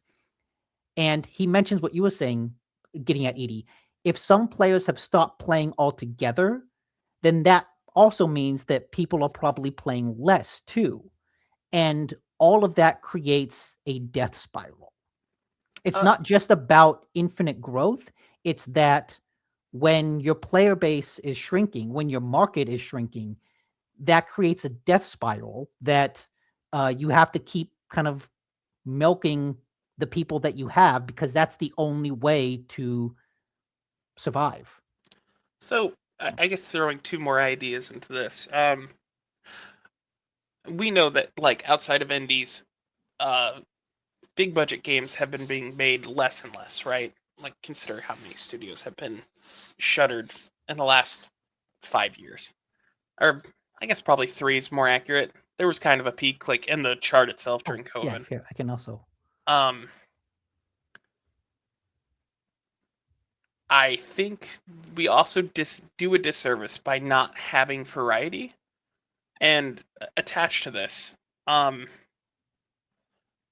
we know that the live service genre is kind of fading, not fading, but it's kind of once again reached peak saturation, right? We have the big contenders, the stuff that's still being developed that people want to play. And to break into this, you have to offer something unique and interesting that makes people want to go to that game. But I wonder if just the concept of live service and how much it's being pushed is contributing to it eating itself in the game industry. It's great if So, you're an Overwatch or Marvel, but it means that you want all of their attention all of the time, which means that EA can't produce a game that they're going to sell and like be done with because people are playing those live service games all the time. so my counter to that is this, that most people don't play those new games. Those double A indie games, those single player triple A games, most people do not play them. Uh most people like 30 to 40% of all gaming time is spent on 5 games. And he looks at the PlayStation and Xbox Big Five and the PC Big Five. And Call of Duty, FIFA, Fortnite, Grand Theft Auto 5, and NBA 2K. That was the That's point I for was the about to get at. console. The next five, if you counted like the next 5 games under that, 60%. So that leaves 40% of all gaming time for literally every other game to come out other than the top 10. So, like That's that just was most people don't play new games. And I wasn't going to talk about it until next week, but the retail tracking firm Circana shared their top 5 most played PlayStation games in the United States in 2026. And if you look at they did 2026, 2025, 2024, 2023, and 2022, almost exactly the same games in 2026 as 2022 for the most played PlayStation games. Can you go back really quick? Sorry, Yeah. go ahead. In 2025, Fortnite topped the list. Let's see. Well, look at 2025. Fortnite, Call of Duty, Grand Theft Auto 5, Roblox, and Minecraft. Those were the top most played PlayStation games of 2025. Those are all In listed in the big 2020 5. In 2022, Grand Theft Auto, Fortnite, Call of Duty Warzone, Call of Duty Modern Warfare 2, Apex Legends. Yeah. So you're seeing essentially the same things. Top 2 in 2023, Fortnite, Grand Theft Auto, Call of Duty Modern Warfare, Call of Duty HQ, Minecraft. 2024, Fortnite, Call of Duty, Grand Theft Auto 5, Roblox, Minecraft. 2025, Fortnite, Call of Duty, Grand Theft Auto, Roblox, Minecraft. They're exactly the same games for the last 5 years. Nick, I was going to read off the top ones just so that Okay. the audio listeners know what amounts to the top 10 games. Yeah. It was just for the people who are listening. It's Call of Duty, FIFA, EA, Football Company, Fortnite, Grand Theft Auto 5, NBA 2K. These are the top Top games. on console. Yes, and then Football Club, by the way. PC is Football Club. Didn't I say that? You said company. Oh, company. Oops. And then for PC, Counter-Strike, Fortnite, League of Legends, Minecraft, Roblox. So I want to say that this was kind of the point that I was making, in that you look at these charts, and first thing I want to point out is the majority of these games are free to play. Call of Duty has Warzone that is free to play. Fortnite. Grand Theft Auto 5 is not free to play, but it is a game that has been out for 13 years, and you have probably bought it at some point. It's free to most everybody at this point. Counter-Strike, League of Legends, and then once again, Minecraft, not a free game, but one that is, you've probably bought in Minecraft. And my point I was making was, Counter-Strike's been around forever, so I can't really speak towards that. Madden and the Football Club game, or EA's sports game in this case, particularly the Football Club. They have yearly releases. Call of Duty, Roblox, Fortnite, League of Legends. These are live service games. And by their very existence, by this push to make more games like this, you have locked your player base in, entirely. They cannot go play other games at all. It's like what happened with PlayStation and Xbox. You're in that ecosystem. But it also means that, this desire for the industry to make those kinds of games necessitates it eating itself. Because it means you can't expand beyond these games. Yeah. Because no one wants to go play those. And I think that's what you're seeing, is that these games are kind of like black holes. They're kind of consuming a lot of players. And yeah, they're consuming a lot of players.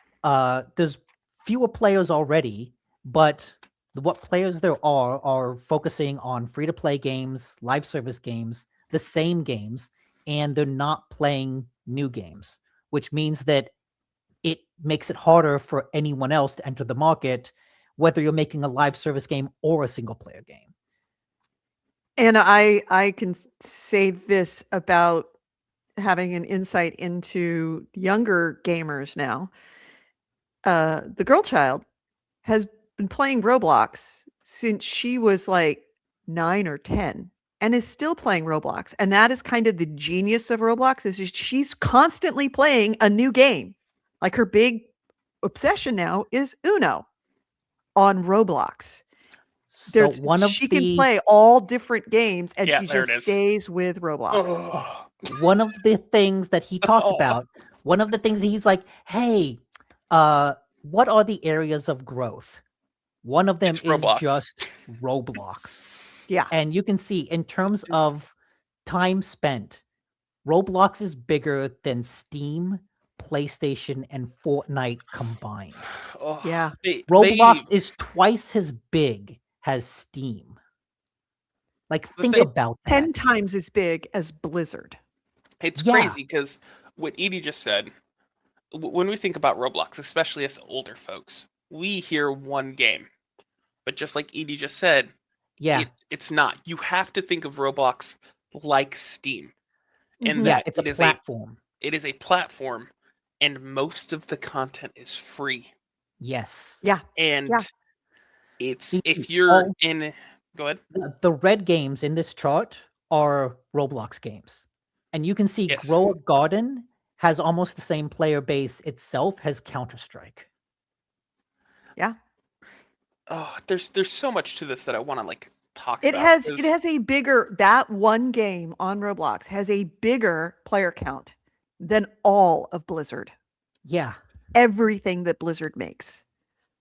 It is, Roblox is honestly sucking the life out of all Well, other gaming basically, because it is Roblox- so many, it is all the games. It's like Yeah.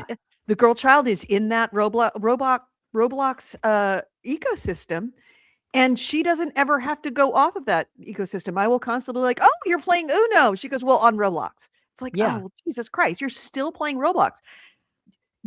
You of all children, you have access to everything that Microsoft makes at a discount. Everything on the You are get it gaming for your dad royalty. for free. You are gaming royalty, and all you're doing is playing Roblox and getting Robux for birthday and Christmas. That's all you want is Robux. Okay, so Roblox is also existing in a perfect time because of the economic downturn that we've been Yeah. facing. Yeah. Because I think you're And- right. It's important that all these games are free. You can spend money on them. Like, the Robux is a thing, but it is a free. Most of the stuff is free. Yes, And so you even have if like this smorgasbord of free things available to you. and going back into what you were saying a long time ago, like early in the podcast about when Xbox lost the console war and that you had bought into PlayStation, right? Roblox has pulled the tobacco of marketing tactics and have targeted children early so that all of their friends are playing Roblox. They've spent money, they've spent 5 birthdays putting Roblox into the game, or Robux, whatever they're called. You have a young generation that has bought in. Not only that, is also on mobile. It is very accessible. It he had a slide specifically. This is interesting. Look, Roblox is about to challenge Netflix for total hours of Jesus. use. Roblox my is the final God. boss of the gaming industry right now. It is. Oh, where That is it? my Yeah, takeaway from this entire thing. It's just So- it's Roblox's fault. look at this chart. The black is mobile. Yep. The green is desktops, is PCs, and the yellow is console. So basically, for the viewers, there were maybe, let's say, 2 billion people on desktop and console, Playing and the Roblox. other 10 billion, no, the other 11 billion people on mobile. Look at that fucking spike. Yeah. Uh-huh. Is that Yeah. That's is in that just sh- 2025. is that a response to the financial crisis that we're going through? It could very well be, because I want to go back to Because genuinely, that graph. Actually, go back to that graph. Go back to that graph, which I just think is fascinating. You can see a steady growth from 2020 to 2024, even with COVID in that growth. Right, right. See, But then it in 2020, when kids were home, and yeah, there is a pandemic spike. there is a pandemic, but it never goes down. Like for everything else, you saw a spike in the pandemic, and then everything comes back to normal. Yeah. There is it. They just got on it, and they stayed on it, and they've stayed on it the entire time. There is no downturn from this massive spike And so This from needs to be 2020 studied. on. that brings me to this chart, which I think is interesting: the revenue per hour. Oh my Roblox God. Roblox Oh is my so God. much lower than Steam or PlayStation, and yet it's growing. It's twice as big as those platforms. That's because those platforms are increasing prices to squeeze more money out of a shrinking user base. Roblox got all of the users that Steam and PlayStation lost.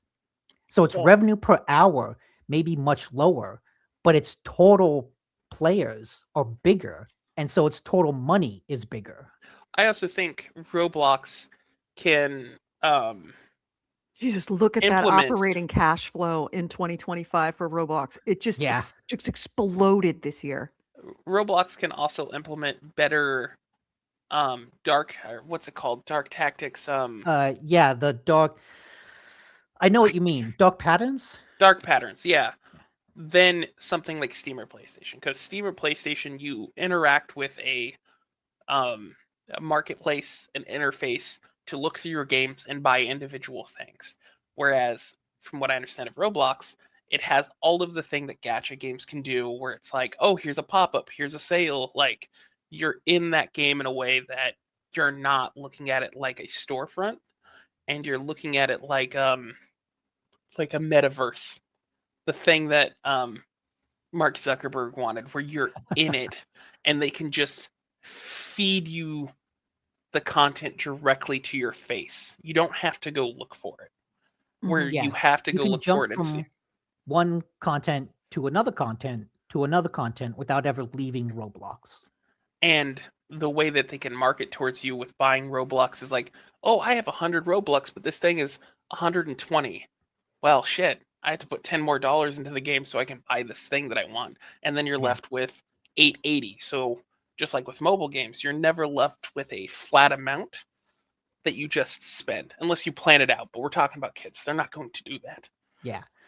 So this was just to say, like, look, Roblox is huge, but that's like, that is the gaming industry. Fuck everything I've said before. It's just And Roblox. Roblox is the problem.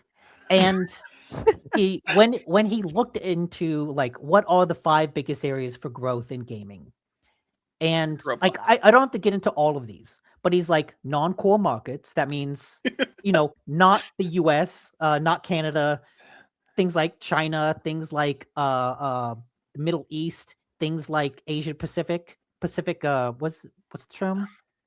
Pacific Asian. I think China is going to be a huge market in the Oh, going it forward in the absolutely next 10 is. years. Like But and it's there's a also a whole closed thing. market. There's a whole thing about that. It's a I think closed it's market, opening. but also it's opening. But most Chinese players spend money on Chinese games, but Chinese games are becoming popular worldwide. Yes. Hmm. We are spending more money on Chinese games. Right. I've seen it. A lot of what's been coming out of China is quality, and Yeah. I don't know if that is down to like tinfoil hat, I guess. Not substantiated, but I could definitely see it if the CCP has made a push to invest in the gaming industry in a way to Soft power, popularize, huh?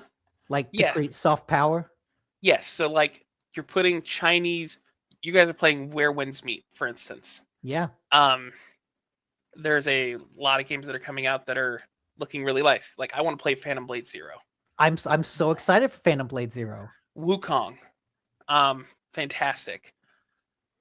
By doing this, you're getting less and less people who are playing these games who are going to be like China bad. You're going to be like, oh no, they have some good stuff over there. Like I like this. Maybe we should invest more into that. And I'm wondering if this is intentional or not. I can't really. I don't know this. I think absolutely think that it softens the opinion of China politically with the next generation. Is it the more familiarity breeds familiarity, yes, I think it reduces a mistrust because at a moment yeah. when America's soft power is on the decline, China is absolutely stepping into that void.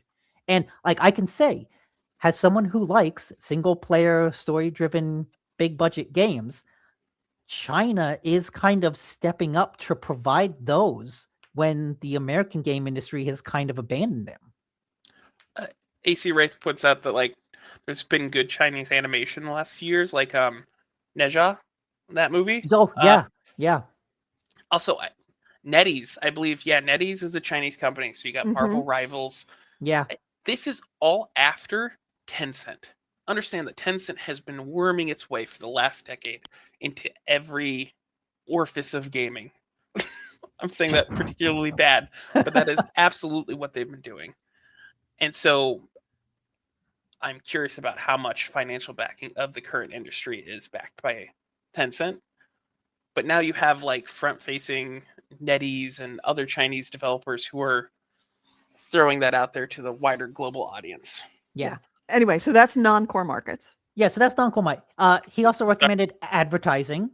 Because look, advertising is big in mobile. Just a way to get money.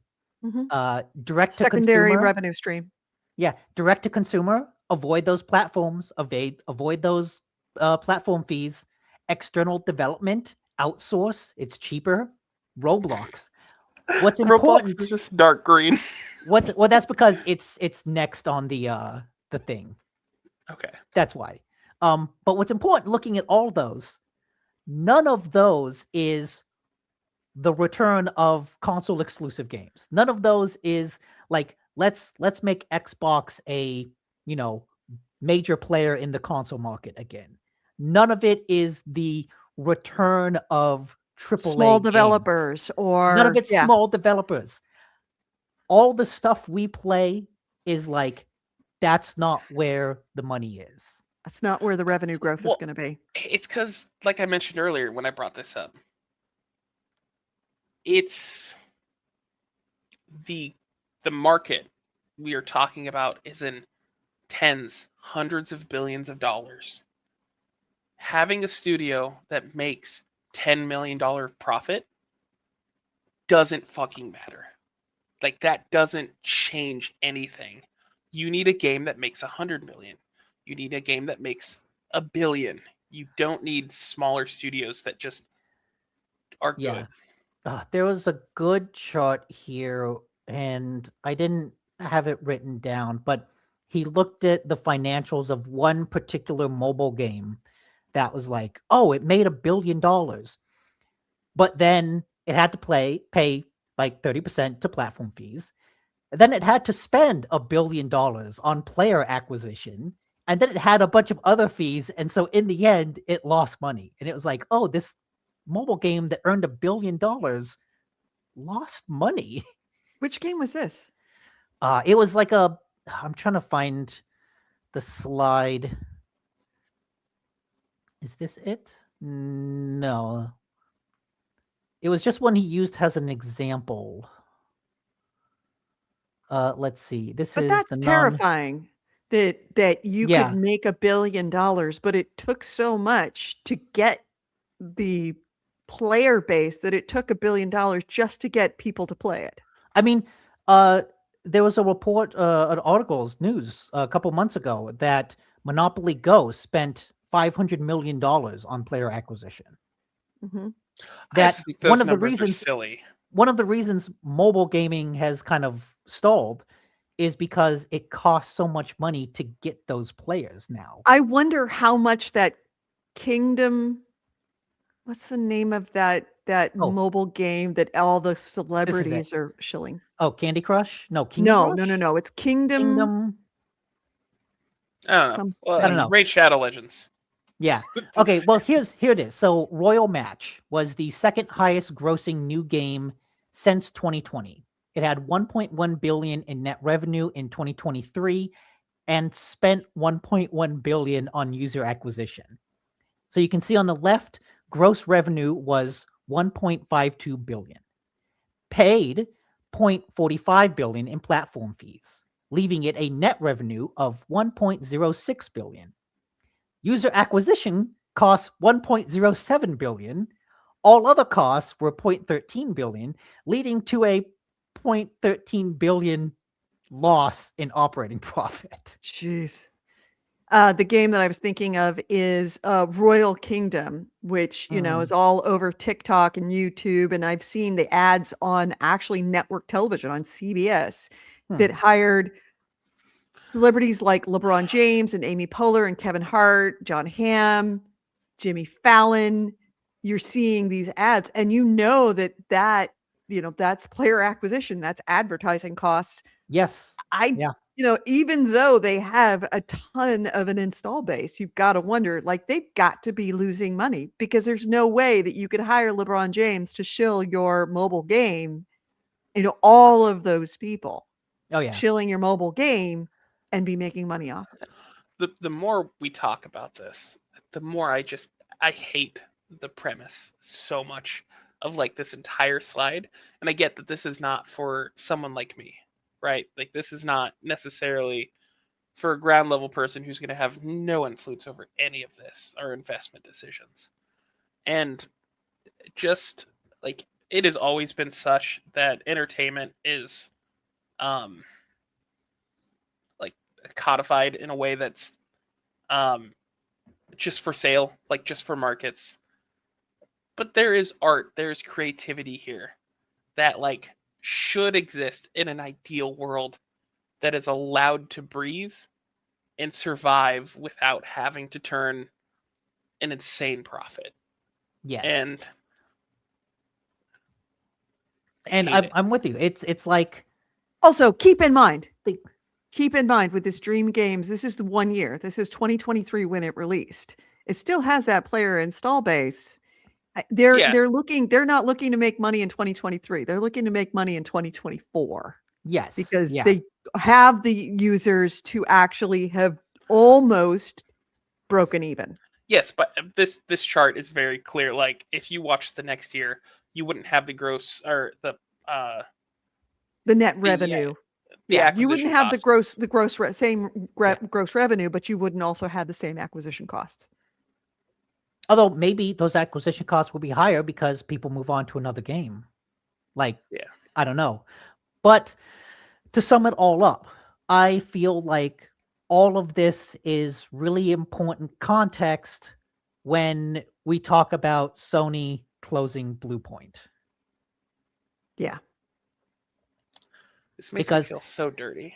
Because the question is like, how could Sony do this? How could they close this studio that is critically acclaimed, that makes the Shadow of the Colossus remake, that made the Demon's Souls remake? How could they close this critically acclaimed, like relatively small studio? Successful studio. Yeah. Well, because of everything we saw, its successes were probably not enough. Yeah, we talked about this a bit, but I went on an effort to try to see if I could find out how much Bluepoint makes, and none of this is public. And I get that it's not public, but it's if Bluepoint was like failing, if it was the games weren't turning a profit, that'd be one thing I could like, okay, that makes sense. But you can't find any of that information. So I do wonder, because I did a lot of research. The last game they made was the Demon's Souls remake. Correct. To sell the PlayStation 5. Yes. Sold about 2 million copies its first year, which, given that it came out when there was a huge supply chain issue for the PS5, pretty good. Overall, for what that cost, maybe not that good. Does that count how many came with the console itself? I don't think it was bundled. Okay, it might not have been. But yeah, like that game, for as critically acclaimed as it was, like it didn't really sell all that much. Well, I mean, that's good. Like that's when they went and worked on the live service God of War game, which got canceled and kind of led to this. And what I think is kind of the scariest thing, taking all the big, downturn of these type of games, the type of games that Sony makes are the type of games that most people aren't playing. To take all that into consideration, the idea that a 70-person studio, which is pretty small, had a pitch, couldn't pitch something to Sony that they thought was financially viable. Realistically, when you think of something like Bluepoint, with them making a remakes, right? Mhm. Ideally, the cost should be lower because you technically shouldn't need to have a writer. You Yeah. shouldn't be building from the ground up. Things should move faster. 70 people should be smaller operating costs. Putting them on, so they were working on the God of War live service game, whatever that was going to be. And that was canceled, and then they were shuttered a year later. So they haven't had a project for a year that we know of. Demon Souls, I think, came out in 2020, right? Yes. So the last 5 years they've been working on this God of War game, maybe. Yeah, Maybe maybe they're probably helping out on other games. They are mainly a support studio. Like they've done a lot of support work for right. PlayStation games. So clearly they probably weren't turning a big profit right now. That being said, I imagine this was a decision that was just a ROI decision, an opportunity cost decision, where even if they were profitable, as I've said 4 times now, they're not going to make $100 million. They're not going to make $500 million. They're probably going to make like 60, 70, and I don't even know how much that would be profit. That's completely out of my ass. No like hard facts there, but if they could take that money and go put it into their next live service game, the opportunity cost of spending money on them isn't worth it. And Right. that is a fucking shame. Yeah. This goes so deeply against my internal values that I'm so angry about this. And this is why I got ranty, and while AC Wraith said I ranted about this. And in our private chat, I did mention, like, I'm so angry that you can't even be a good studio and like turn a profit, because I want to see Legend of Dragoon. They could have been working on the God of War remakes. There are so many things that they could be working on that people would love. It would give you brand loyalty, like all that shit. And they're gone. There's 70 more people. I think they're getting absorbed into the Sony system, but who knows? We've lost something, the potential for something, because the return on investment wouldn't be good enough for them.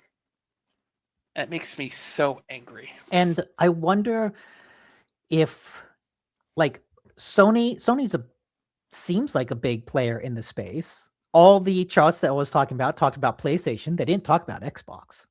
But it's still small, compared to Roblox.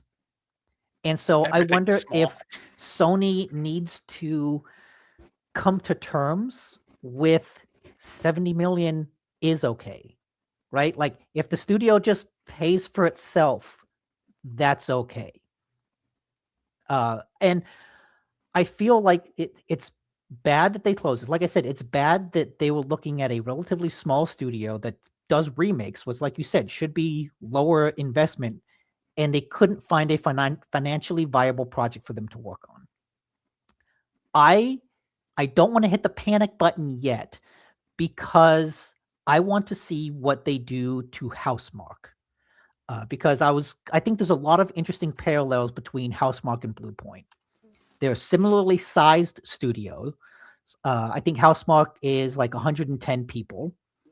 Returnal sold about 2 million copies on between PS5 and PC. So similarly sized studios with similarly selling games. Oh my god. Like what happens when, oh god, Soros comes out? Because Soros is meant to be kind of a more mainstream version of Returnal. The key difference between these two companies, though, is that Housemarque is in Finland and Bluepoint was in Austin, Texas. And so I wonder if Sony is just pulling out of the US gaming market like so many other foreign publishers have? Is this just, let's get out of America? See, I'm curious about that because I imagine like the development costs for having a studio in Finland would be more expensive than Austin, Texas. I don't It's hard know. to tell. I don't know. I can't wonder if there is a difference between the two. We cannot separate when we're talking about foreign investments in the United States. We cannot separate let's just say, eroding of the trust of the United States as It could a absolutely be place a for factor. investing. That we have over the last very recent years really started to become a country that can't be trusted as far as our stable economy, our stable economic policies. The trust in the dollar. The trust in the Yeah. dollar, the trust in the US economy, the trust in policy of foreign investment, trust of policy of domestic investment has been eroded because we have been making moves on that front, all the way from tariffs to strange decisions when it has to come to decisions with the Supreme Court that where we've always been a place of economic stability. Like United States is always going to be there, and they're always going to do business on a certain scale at a certain way, and we can always trust that there's not going to come somebody's going to walk in and have an executive order that completely upends everything. That has no longer exists, and it's not just politically as far as foreign policy on a political scale where Europe can no longer trust us to be a partner that they can trust, say, with security, not just economic security, but global security. Now it's also the same thing with our business, and we're dodgy. It's like, well, we're not quite sure, yes, we know what things are like tomorrow, or today, but tomorrow everything could change. Someone could walk in and say, you're not allowed to own this company anymore because you are a Japanese company owning a company in the United States. That's what happened with TikTok. Yeah. Yeah. Well, Chinese company, but In that case, it was Chinese. I'm talking about Yeah. Sony being a Yeah, Japanese company. It could be, who knows? And it is really very much of what, honestly, one or two people in our country had to just wake up one day and decide they're going to do. also I want to point out that shuttering a studio in Austin, Texas is probably way easier than shuttering a studio in Finland. Yeah. Oh, Like yeah. legally. So there's Yeah. also that. And Yeah. also Oh yeah, I was just gonna say, by the end of this year, I would love to see how much Soros has sold, and what does Sony do to Housemarque given that information. Does it sell 2 million copies? Can it break that 2 million barrier? And if it can't, does Housemarque get shut down? And if they do, I think that speaks to a lot of like bigger issues at Sony. If it doesn't, I think that Speaks it's to a issues lot in the of, United States. yeah. well, also I want to point out that like Soros probably has, like, again, mentioning that opportunity cost, that is creating a world, whereas like Bluepoint would just be doing remakes or Yeah. working with established IP, whereas Yeah. Soros has a chance to be a franchise. Yeah. Like there might be more financial motivation to keep that studio, those games going. Yeah, we Then talked Bluepoint. last episode about how Horizon is like one of their few big Yes. new IPs, and they could use another one of those. Okay, but yes, aren't we happy? Isn't everyone excited for what's coming in the gaming world? Oh yeah, it's like there's all this shit and it's all bad, but I feel like that just means it's important to embrace the games that you like now. Like, look, Yes. man, Do you have a Phantom Blade backlog? Zero looks cool, and you should be excited for it. Like, be excited for the stuff that is coming out, because I don't know what will happen in 5 years. But this year, looks like it's going to be a really good one for games, and like play those games Enjoy and it. enjoy them. Enjoy them with the chance. Yeah. AC Wraith linked a supplemental article that is basically our YouTube, that it's hard to believe that Blue Point was unsalvageable. And I agree with this. Yeah. There was definitely potential there. That's And why I'm wondering like if there's something else, because yeah, I agree. Indie games for the win as well. Also, one thing to wrap this up, a thought that I hadn't really considered till just now, is what is going on at Sony HQ? What are they seeing with their potential financial forecast for the next 2 to 3 years with the cost of hardware? Yeah. What are they seeing that the cost of RAM, CPU, storage, all of this shit has blown up? Are they just seeing that we are expecting a financial downturn in the next few years, such that they need to prep by getting rid of supplemental studios like Blue Point? Well, Like, what was is one of this in the preparation of financial fallout?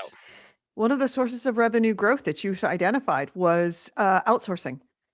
Mm-hmm. Yeah. Why keep something, especially something like Blue Point, which was, like you said, was making remakes? Why keep that in-house when you could outsource that very easily? I mean, consider their PC ports have been done by Nixon, and they just outsource that, because I don't think Nixon is owned by Sony, but they handle almost all of their PC ports. And Nixon does good work. I want to make that clear. Nixon is not a problem, but it is an outsourced company for Sony. Mm-hmm. I that does not surprise me, if only for that the Blue Point was shuttered, if only for that reason. And I think that you're right, Andrew, that Sony right now is in pretty good shape for the next year, because they said that they have enough, parts on their shelves. They have enough RAM on their shelves that they're going to be able to get through 2026. 2027, not so much. So they're going to be making decisions based on the idea that it's not going to fix itself in the next year. And I think that's a pretty good bet, that not a lot is going to change for the better in the next year when it comes to RAM, when it comes to SSDs. They've got to be making decisions now to protect themselves for the future. And if they're wrong, they can certainly start up the next Blue Point later. Yeah, and I mean, even if the bubble pops, the foundation and framework for the next year for most big companies has been laid. There are contracts that are signed, guarantees that are promised, and that won't change, I think, no matter what. Even if it fell out tomorrow, we are a year or two away from course correction. Right. And maybe that is the case, or maybe not. Maybe it's 3 years. Maybe it's 4 years. We don't know. We know it's coming. I think everybody knows that there's a course correction coming. We just don't know when it is. And so Sony is putting themselves in the footing so that they can protect themselves if it is more extended than 12 months or 24 months. That's if it dropped today. Like, if tomorrow, it would be an economic collapse, but if tomorrow they were like, oh yeah, the AI bubble, done, popped, we're out of that. We're no longer building fabs for more RAM and stuff like that because the floor fell out. That's still a year or two out. You're right. Like, if this limps along for another year or two on the bubble, we're 4 years out, right? Like, we're so far away. Anyways, so don't expect PlayStation 6 anytime soon. Great. Yeah, Great they've industry. already said that they're going to delay that. And, and we all know, as because you cannot trust anything that comes out of Xbox now, specifically now, even though they might be talking about still doing a console. I don't think that they could say they're working on a console. I don't believe her. I mean, are we sure Asha is she's too busy. AI? Yeah, she's too busy. That's a good question. Oh, is Asha not real? Yeah, is Asha AI? Okay, that's a terrible joke. She's real. Don't worry about it. By the way, if you want to see something really hilarious about AI, unfortunately, I haven't read the whole thing. There's a company that put in an AI vending machine at the New York I read Times, that. and it went horribly, horribly wrong to like hilarity. Um, if you look it up, look up the story on what happened with the AI vending machine at New York Times. Great read. I love Okay. gaming. I love the industry. I love the people in it. This Yeah. hurts me. This hurts my soul. Okay, let me pose this to you. Is this something that maybe the gaming industry needed? Maybe the gaming industry was its own bubble. It No, a I don't think return so. to its core, burn it all down so that it can start over again, new and fresh. If there was a bubble, it was obviously during COVID and the Mhm. pandemic. That was a bubble, but that was a bubble for pretty much everything. Right. I think just subsequent bubbles, like the AI bubble in particular, is the problem. It's not that the gaming bubbles popped. That did pop, but like that was a year or two ago that it popped. What we're Mhm. seeing now is just financial instability and I think market saturation. I'm not Eh, talking about that kind of bubble. I'm talking about if I was gonna pick if there were a game industry bubble, that it started with Grand Theft Auto 5. That when Grand Theft Auto 5 came out making money hand over fist, and all the investors started to get dollar signs in their eyes and started to realize that games are not just little kid playthings, that they actually can make more money than movies, a lot more money than movies. And investors started to move in and they started to I would say expect that kind of profitability, I and over the years have slowly kind of, brought capitalism into video games I I industry. I That think might be its own slow bubble that it needs to burn down, that all these people do need to lose all their money. And then it goes back to small companies making independent games and putting them on platforms because people are not going to stop gaming. I It's think not going to go away. well, that's some Nick people was saying. stop gaming because that's one of the things that was in the Yeah. Yes. slideshow is that The some people stop gaming. Not just old people, but young people don't pick Yes. it up because they get their interactive entertainment from other sources. But it's not gonna be there's not gonna be it's gonna be a shrinkage of the market, shrinkage of the player base, shrinkage of the investment base, but, if it all burns down, a lot of people are not gonna be playing video games, but there's always going to be a core of people who are going to be playing games Yeah, until the I day they would die, and that it right sizes this market back but down that's not the right to where it size. should be. If I it would all I burns agree. down, I I agree. I would say no, mostly because when we were looking through the financial data, there was a steady incline over the years. At least it was um there was nothing in it that seemed to defy expectations of yeah, an like industry that everything going up to COVID was like, okay, this is just an industry growing. This is people doing good. This is Right. cool. I do think some of that was breaking into stuff like you mentioned GTA, and then you have Fortnite. Like live service stuff did start to pick up in those years, and maybe some of that was part of it. Like that growth was just live service also taking off, so there was a natural growth for games. And maybe that was unsustainable that we're kind of seeing now. I don't think this is course correction. I think this is just fuckery. I think Yeah, this is catastrophic economics reaching a breaking point. I'm with you. I think it's like a financial crisis coupled with a like I said, a war for attention that's lost, coupled with changing demographics and the changing attitudes of young people, coupled with a lot of other things. It's just kind of a perfect storm of factors. This is not a course correction. This is an industry facing like a shrinking population that no longer wants it. I think it's a failure. Like I would go as far as to say like this is a industry failure, is what we're seeing right now. And maybe there's probably ways to fix this. But if things keep going this way, I don't think it's going to be salvageable. I don't know what that would look like. Obviously, indie games, we've mentioned it plenty of times, and AC Wraith loves, like, indie games are great. Yeah, and That'll indie always games exist. will always be around.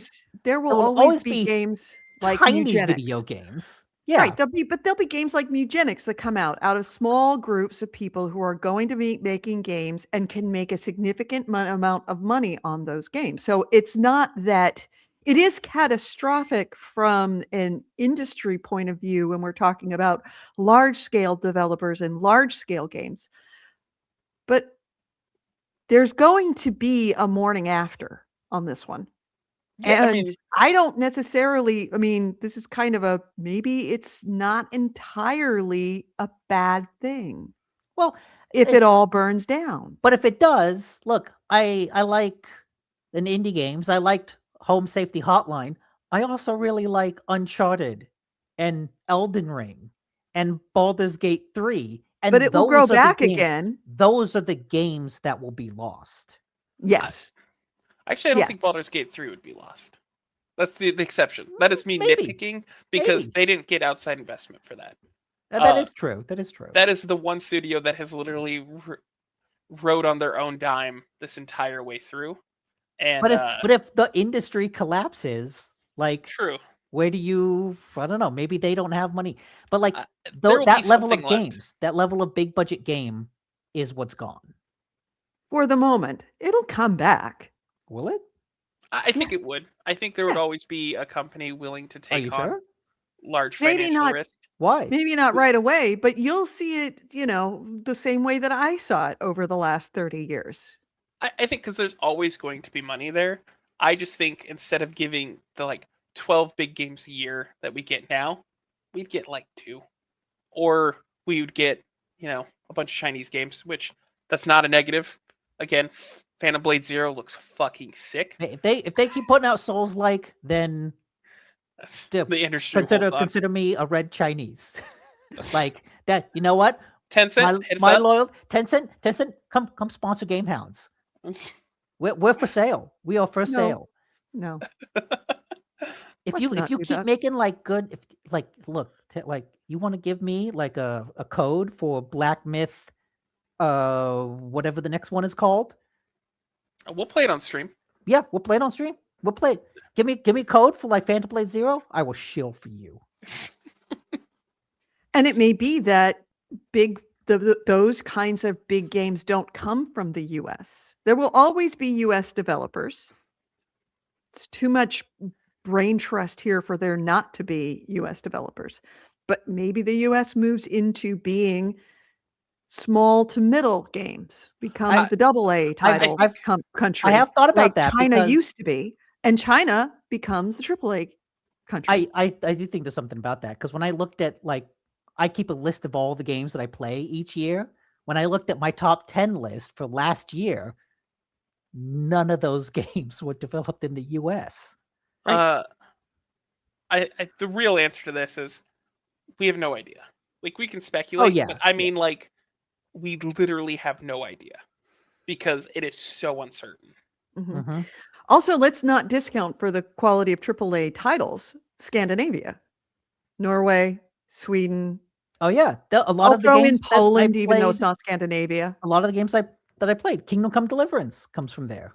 Mm-hmm. Yeah, which is a Polish company, Polish developer, and the owner of that developer is in Sweden.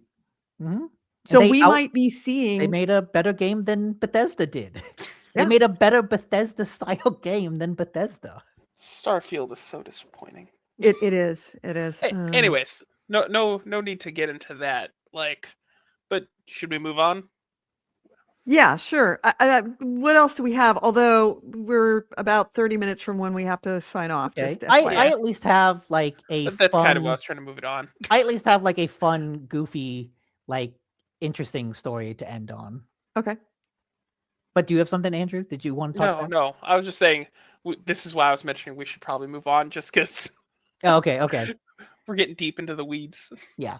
Okay. So Perry Chiral is a streamer who does a lot of like brain stuff. She has hooked up like EEG things to her head I've seen to her. She's great. to like play Elden Ring with her brain. She has now gone the opposite direction where she created a controller to control her. Yeah. Can you hear this? I hacked my balance. Can you hear the Yikes. sound? Yep. Okay. Yeah. Then I will play this. I made a device that can shift your balance by passing a current through your head in different directions, controlled by Oh a joy. God. This is called galvanic vestibular stimulation. So you just want me to like run in a straight line? Okay.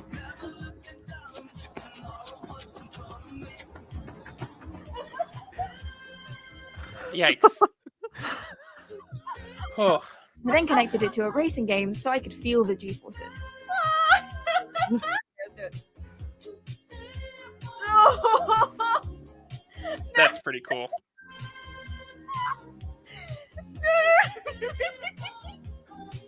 This cannot be good for her brain. No. Yeah, she's playing a racing game as Am I the supposed to be car going flashing, around the flashing corner. lights? She's leaning. She's feeling the lean of the car. This is how you develop vertigo, like lifelong vertigo.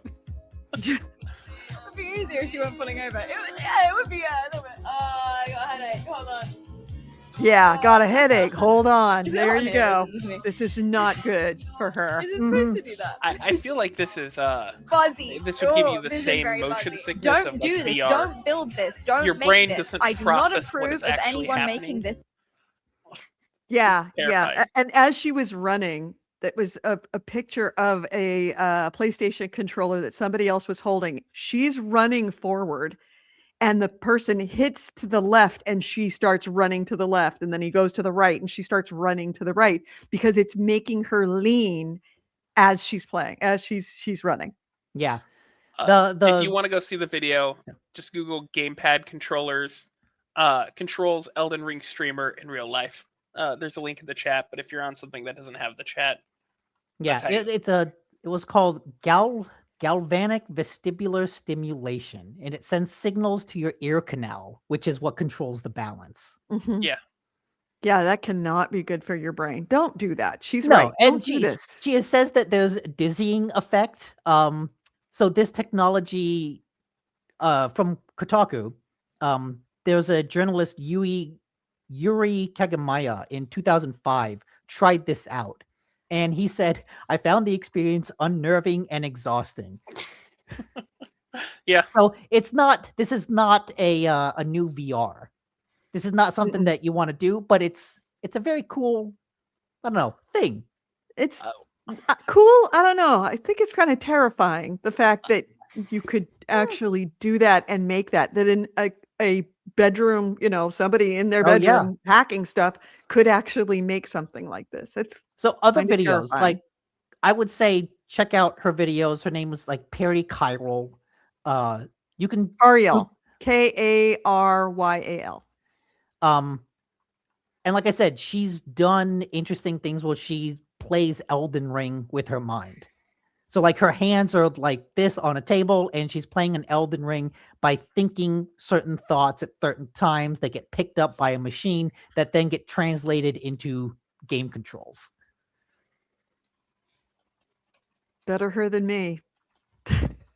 As someone who has had vertigo, there's a crystal in your ear that can get dislodged, and it can cause horrible vertigo. As someone who has had that happen to her multiple times, there's like a little maneuver that you have to do by lying down, turn your head, put your hand over on one side, and then turn on your side, and then sit up so that you can try and get that crystal back into your ear canal the way it's supposed to.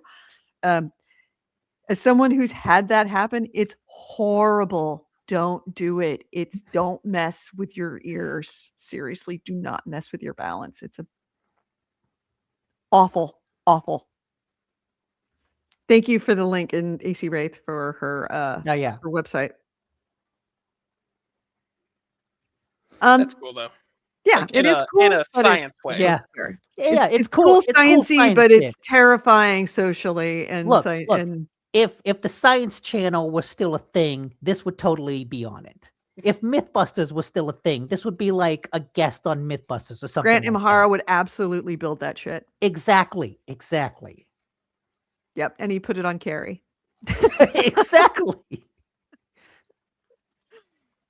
All right. Yeah, So that's wow, that was my last thing. action-packed show for us. Good Lord.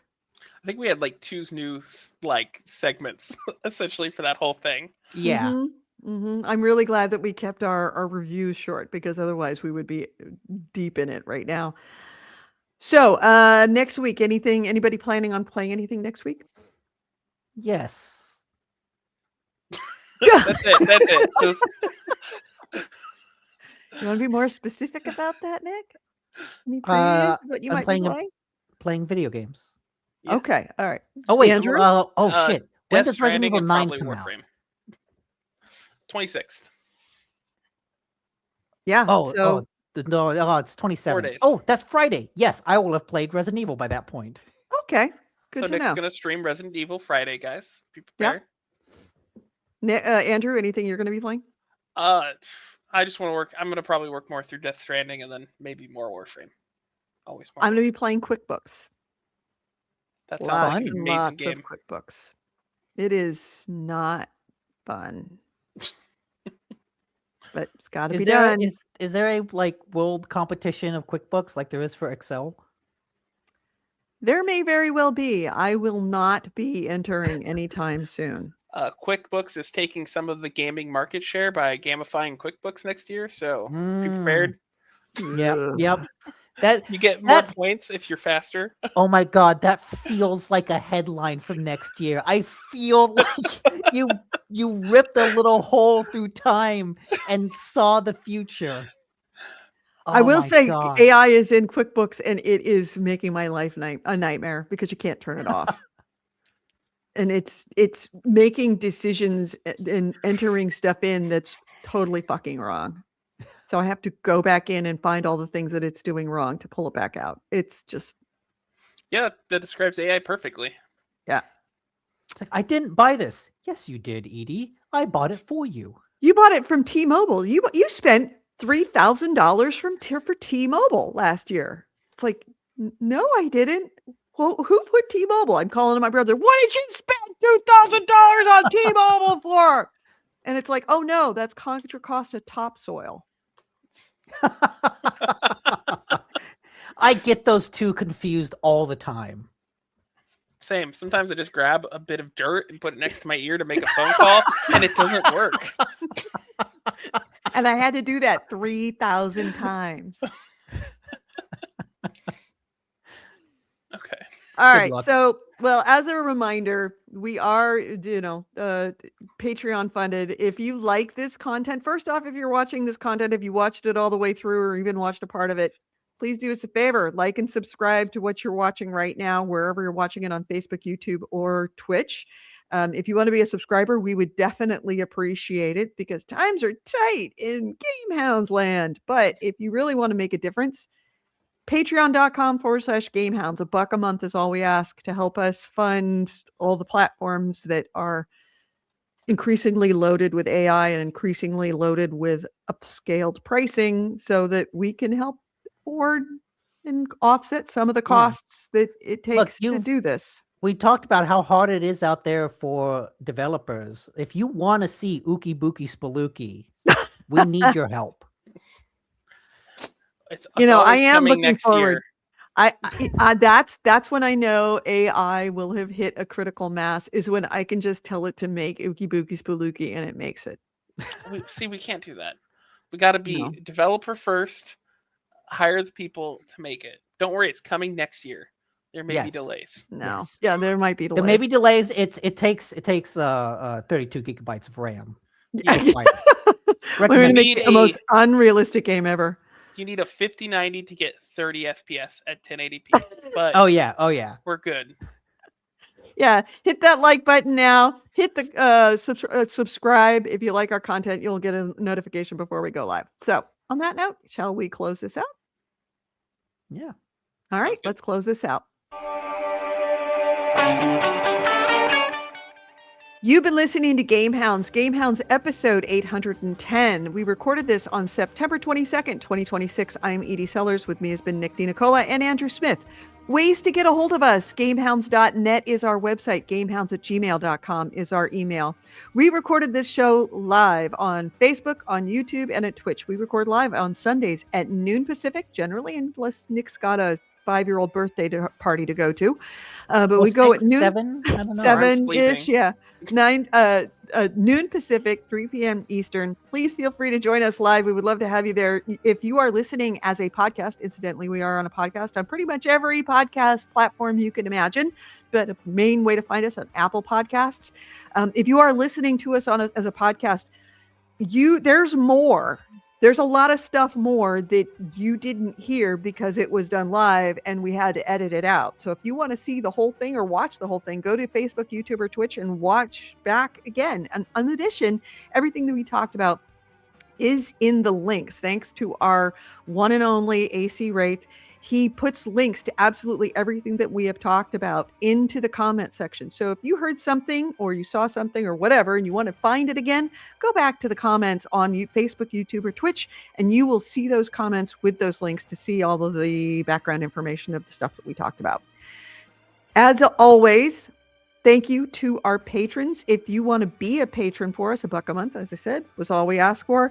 Patreon.com/GameHounds. And let's not forget our Discord. Our Discord is our lifeblood. Nick, Andrew, and I are always on that. We're constantly sending stuff out. In fact, I posted a bunch of insane deals this week on gaming peripherals and games in our deals section on our Discord. So if you want to find great deals, if you want to find great conversation, if you want to contact us at any time throughout the week and have us respond pretty much instantly, go to our Discord. Our Discord information is on our screen right now. If you're listening as a podcast, you can find it in our description for our show.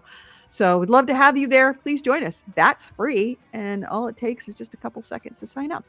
For now. All right. Nick, thank you so much for being here. Andrew, again, thank you for being here. And we will talk to you all next week. Everyone in the chat room, thank you again for being here. We'll see you maybe next week. Keep an eye on Discord. That may change. Have a great week, everyone. Bye-bye.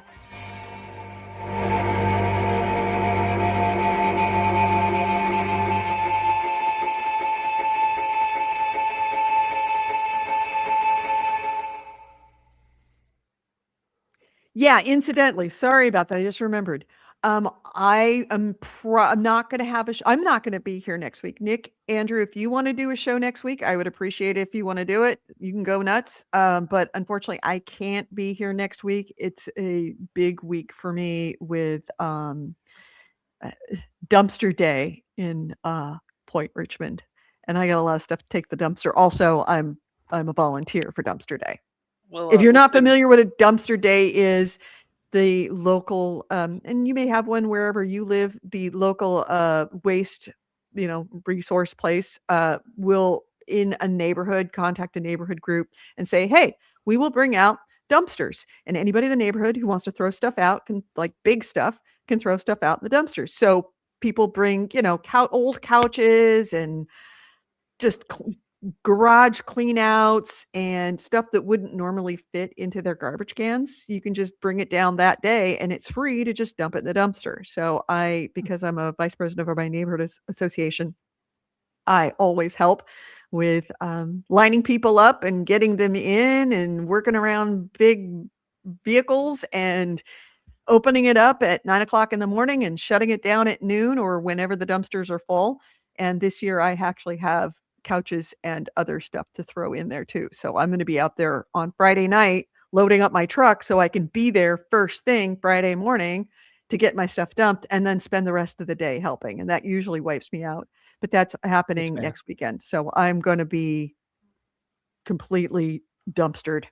Well, keep an eye out for someone like dumping computer parts. I mean, I've heard stories of people going dumpster diving and like finding RAM and hard drives. Yeah. Well, I mean, unfortunately, they don't. If that was the case, I would be dumping a lot of stuff there too. But they don't take electronics. And they don't take Oh, okay. electronics. They don't take hazmat. But we do. One of the things that is a thing that happens is because we're there, we get to look to see what everything is in the back of people's cars, and like, oh, what are you dumping today? Is there anything there that's reusable? You go, well, I got this, that, and the other. So we pull it out and put it on the side of the road, and people will drive up and see, like, hey, that's a cool lamp. I'll take that lamp. Yeah.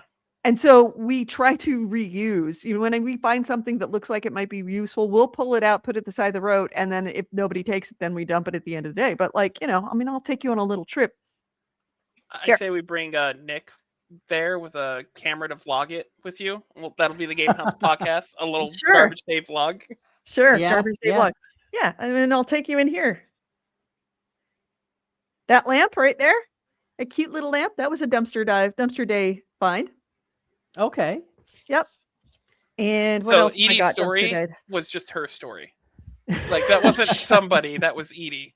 Oh no, it's a lot of people. I mean, I as the person at the front of the line who's asking, I get first crack at everything, Mm, and This is and why I she haven't put really them does it. together. exactly. But these nightstands, new in box, never been opened. Those were dumpster day finds. Somebody just Really? dropped them off. Someone's dumping furniture that hasn't even been opened? Hasn't even been opened.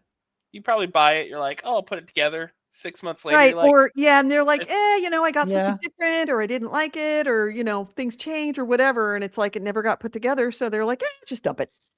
So we Huh. put it on the side, and I look at it, and it's like, I'll take that. Yeah. So yeah, free stuff. I have a recumbent bike that's brand new. We pulled it out because the neighborhood association wanted to sell it, and it's still sitting in my downstairs apartment, and I'm gonna have to evict it fairly soon. But yeah, brand new recumbent bike that somebody was dumping. It's like how's your Peloton? $700 bike, and it's like brand new. How's So your Peloton bike doing, by the way?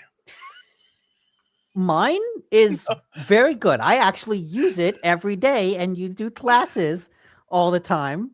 I just remember like 3 years ago when you got your bike, you're like, oh, this company's going to be huge.